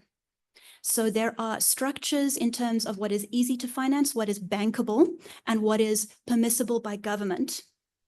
And sometimes the language used by those superstructures, which we're going to move away from the concept of superstructure, that's not the same language that is used by the people who are doing the work. So what we need is a plan that acts as a translator. What we need is a plan that behaves strategically. So it doesn't try to fund everything piecemeal. It finds the nodes, the confluences, the nexus points. And we are looking at a program that is an aggregator of individual projects around a strategic theme, which is climate change adaptation. Climate change adaptation is a great aggregator because it affects so many sectors and weaves them together. So this aggregator has the role of project packaging at grassroots and higher levels. It has the role of checking, because we have to respect the hustle, but some people will not be representing the interests, communities, or groupings in the way that they claim to. So there's got to be a level of validation and of authenticity checking. There's got to be a translation in terms of terms and processes and structures. And there's got to be support, because it is incredibly hard to be doing the work. And that's what this plan that we realized had to become an institution, because climate change adaptation is not a once-off. It's not going to happen quickly. So we need something that endures. So this institution is going to have to offer that support continually to the places where that driving energy, that motive energy resides. The flow of value is not one way, because although this aggregator is going to be drawing down finance from international finance partners, from government grants, from ESG-related programs, from impact investors, value, local knowledge, community time, expertise, and physical work being carried out, that's going to flow upwards. So this is a model of flows that are always bidirectional. This model is going to need to interact with government, and it's going to need to interact with government along horizontal branches, because sometimes a model of vertical flows is not sufficient to map a complex system. And government and private sector investment structures, these are both very complex systems, as are the grassroots structures and the communities where the action is going to be taking place. So eventually, we came up with the visual metaphor of an acacia tree. I know we're not supposed to call them acacias because legally the only acacias are in Australia, but we had it first. So if you think about an acacia tree that has a very wide, complex root base, where you need a lot of interconnections, a lot of complex flows, and there's exchanges of water and nutrients from the soil. So all of those flows are bidirectional. You have a trunk, and that is vertical flows, because we do have to acknowledge that a large part of financing is vertical flows from one place to another. And then you have that spreading canopy, which is your sort of your larger structures. So it's your investment spaces. It's where private sector interacts with these projects that are doing the climate adaptation work. And it's where all of the different structures of government assists. So we would, instead of providing you our key points, we would like to provide you our tree points and talk about the climate adaptation acacia, which is going to be this structure and institute that aggregates, supports, and mostly gets out of the way of the folks who are doing the work. Thank you very much for your time. Thank you. Very, very much enabling all the gaps that we've been discussing, making those connections. Fantastic. Thank you for being so innovative and also very helpful, finance group. Seth, very quickly, thank you very much. This is on the informality, eh? Yeah, sure. Thanks. Yeah, thanks, Chair. Group 3, the first point that we addressed was just to sketch the informality, and we agreed as the team that informality to us is an alternative, not the opposite of formal. And so it's got to be embraced. That's basically was the point of departure. In terms of the pathways, one first pathway that we felt was important, we need to have solutions that are integrated in approach and a vision for sustainable, urban development, bringing together green spaces, and also allowing different groupings with government working together in an integrated way, and working with the communities as well, ensuring that there is strong private sector involvement. 2,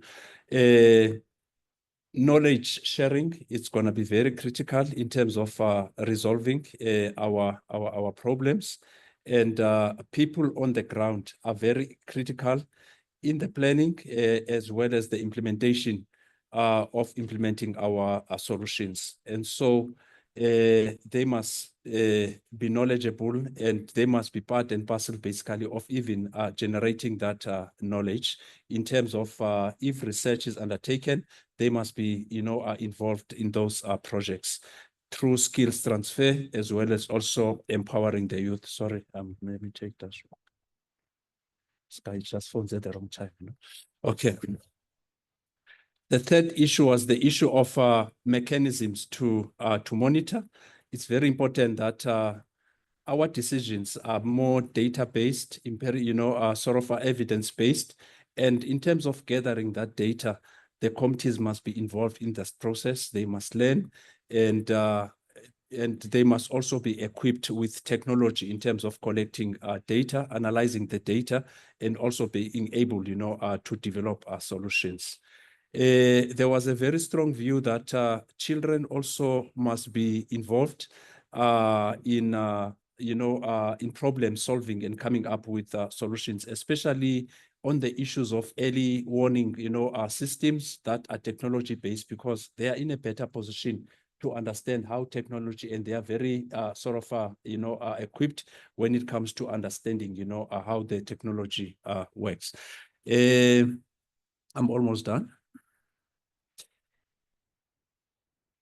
Yeah, I think I've spoken about technology-based solutions and an integrated approach, looking at linking the technology to SAPs, to healthcare, that transversal approach in terms of the use of technology.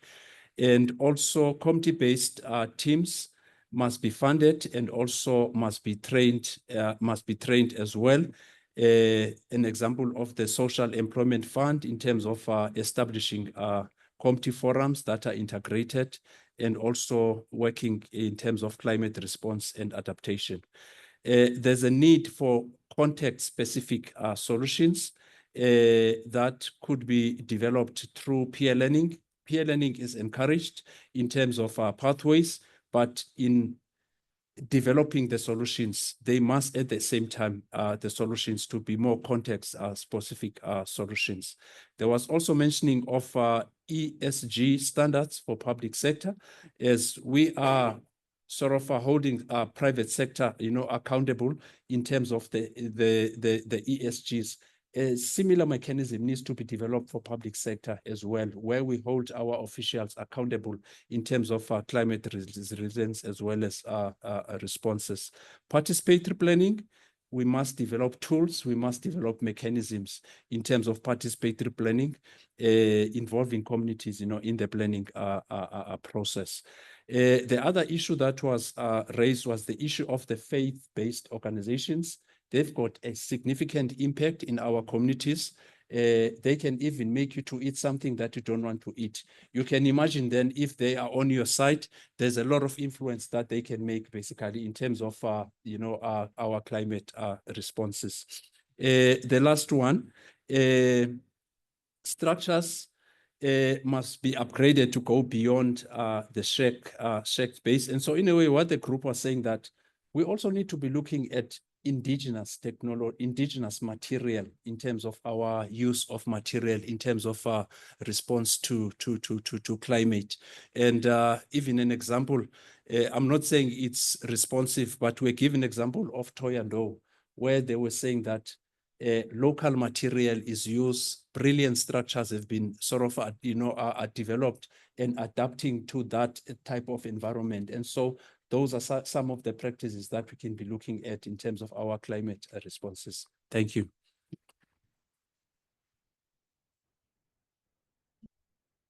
Wow, that was impressive. Some key messages there. And thank you for bringing the knowledge and the sharing and the uptake, because earlier on we heard about learning and how important that learning is. And then it links also to, if we learn and we upscale, we start linking micro and macro, which is, some of those vertical linkages that we need to talk about. And thank you for also talking about, well, group 2 actually, about the transversal platforms. I wanted to ask the finance people, did you not, the finance people are there? When I love that integration and all the contributions and the thought that went into that. But if we listen to all of the groups pushing for integration and linkages and upscaling and learning and partnerships, the resourcing of that is what we need to be. How are we going to do it? How are we going to resource those very important processes and linkages and innovation? Okay, very good. I must shush and I must ask, where's Dumi? Dumi.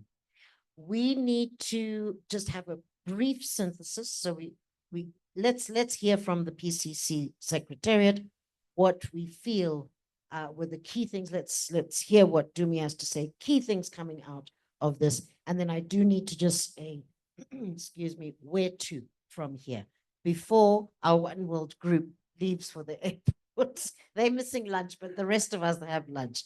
Dumi, over to you.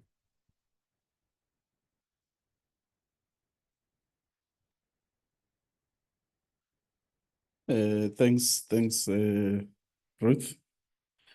I have the hard task of trying to compress into a very short summary what the brilliant minds in this room have actually fleshed out today.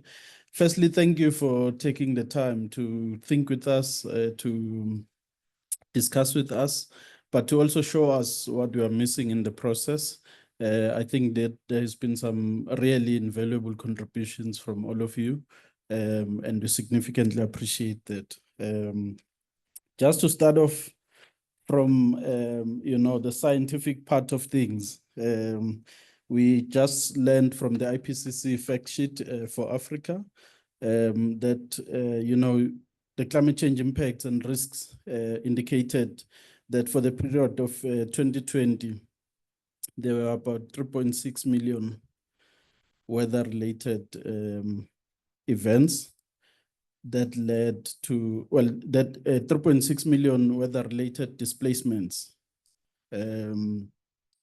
with just 1.7 degrees Celsius, which we are expected to overshoot the global warming by 2050. 17 to 40 million people could really migrate internally within sub-Saharan Africa.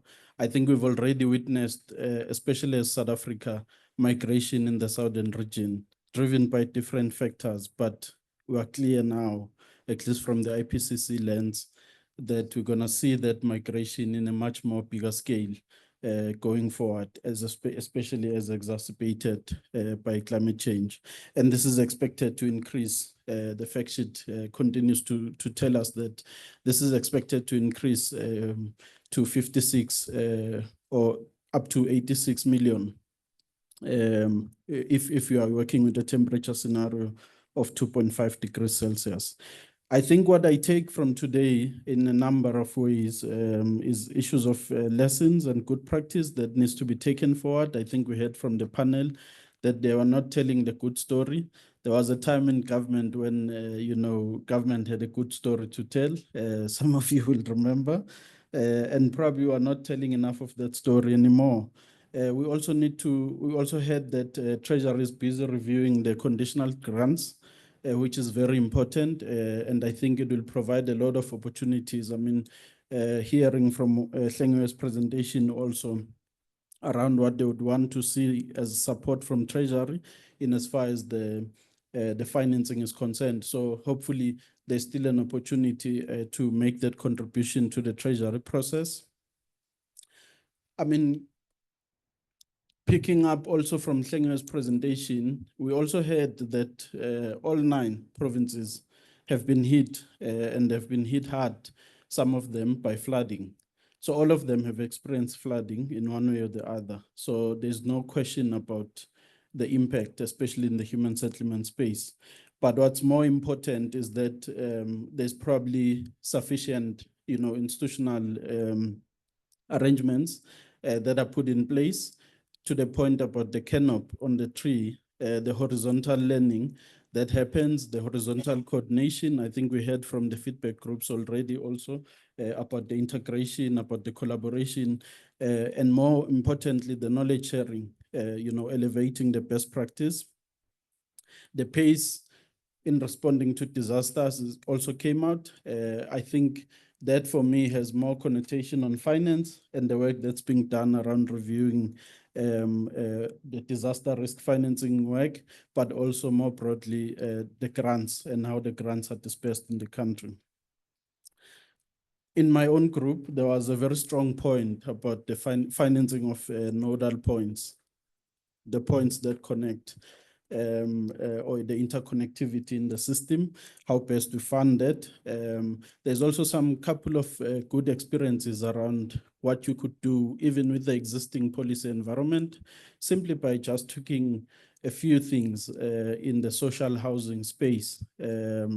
You could achieve quite a lot. And what we are learning from that, as elaborated in the model, is how can we make the current system work so that we are able to build from the achievements of that into a much more resilient but also climate responsive system. So with those words, colleagues, I would like to end it there and say that this is the end of the sector-focused dialogues that we've been convening as the PCC, starting with water in October, and yesterday we did agriculture. Today we are closing off with the built environment. We intend to host a multi-sector, multi-stakeholder workshop, or concluding, if you like, workshop in the early parts of February next year, which will basically bring the different sectors together, but more importantly, highlight the areas of integration that you need to be thinking about, especially more immediate. For instance, in this sector, I'm thinking about water and land for settlements or agricultural land that is converted to settlements. So we look forward to your further contributions in that process, and I thank you. Thank you so much, Jumi. I think all the key points have really been captured.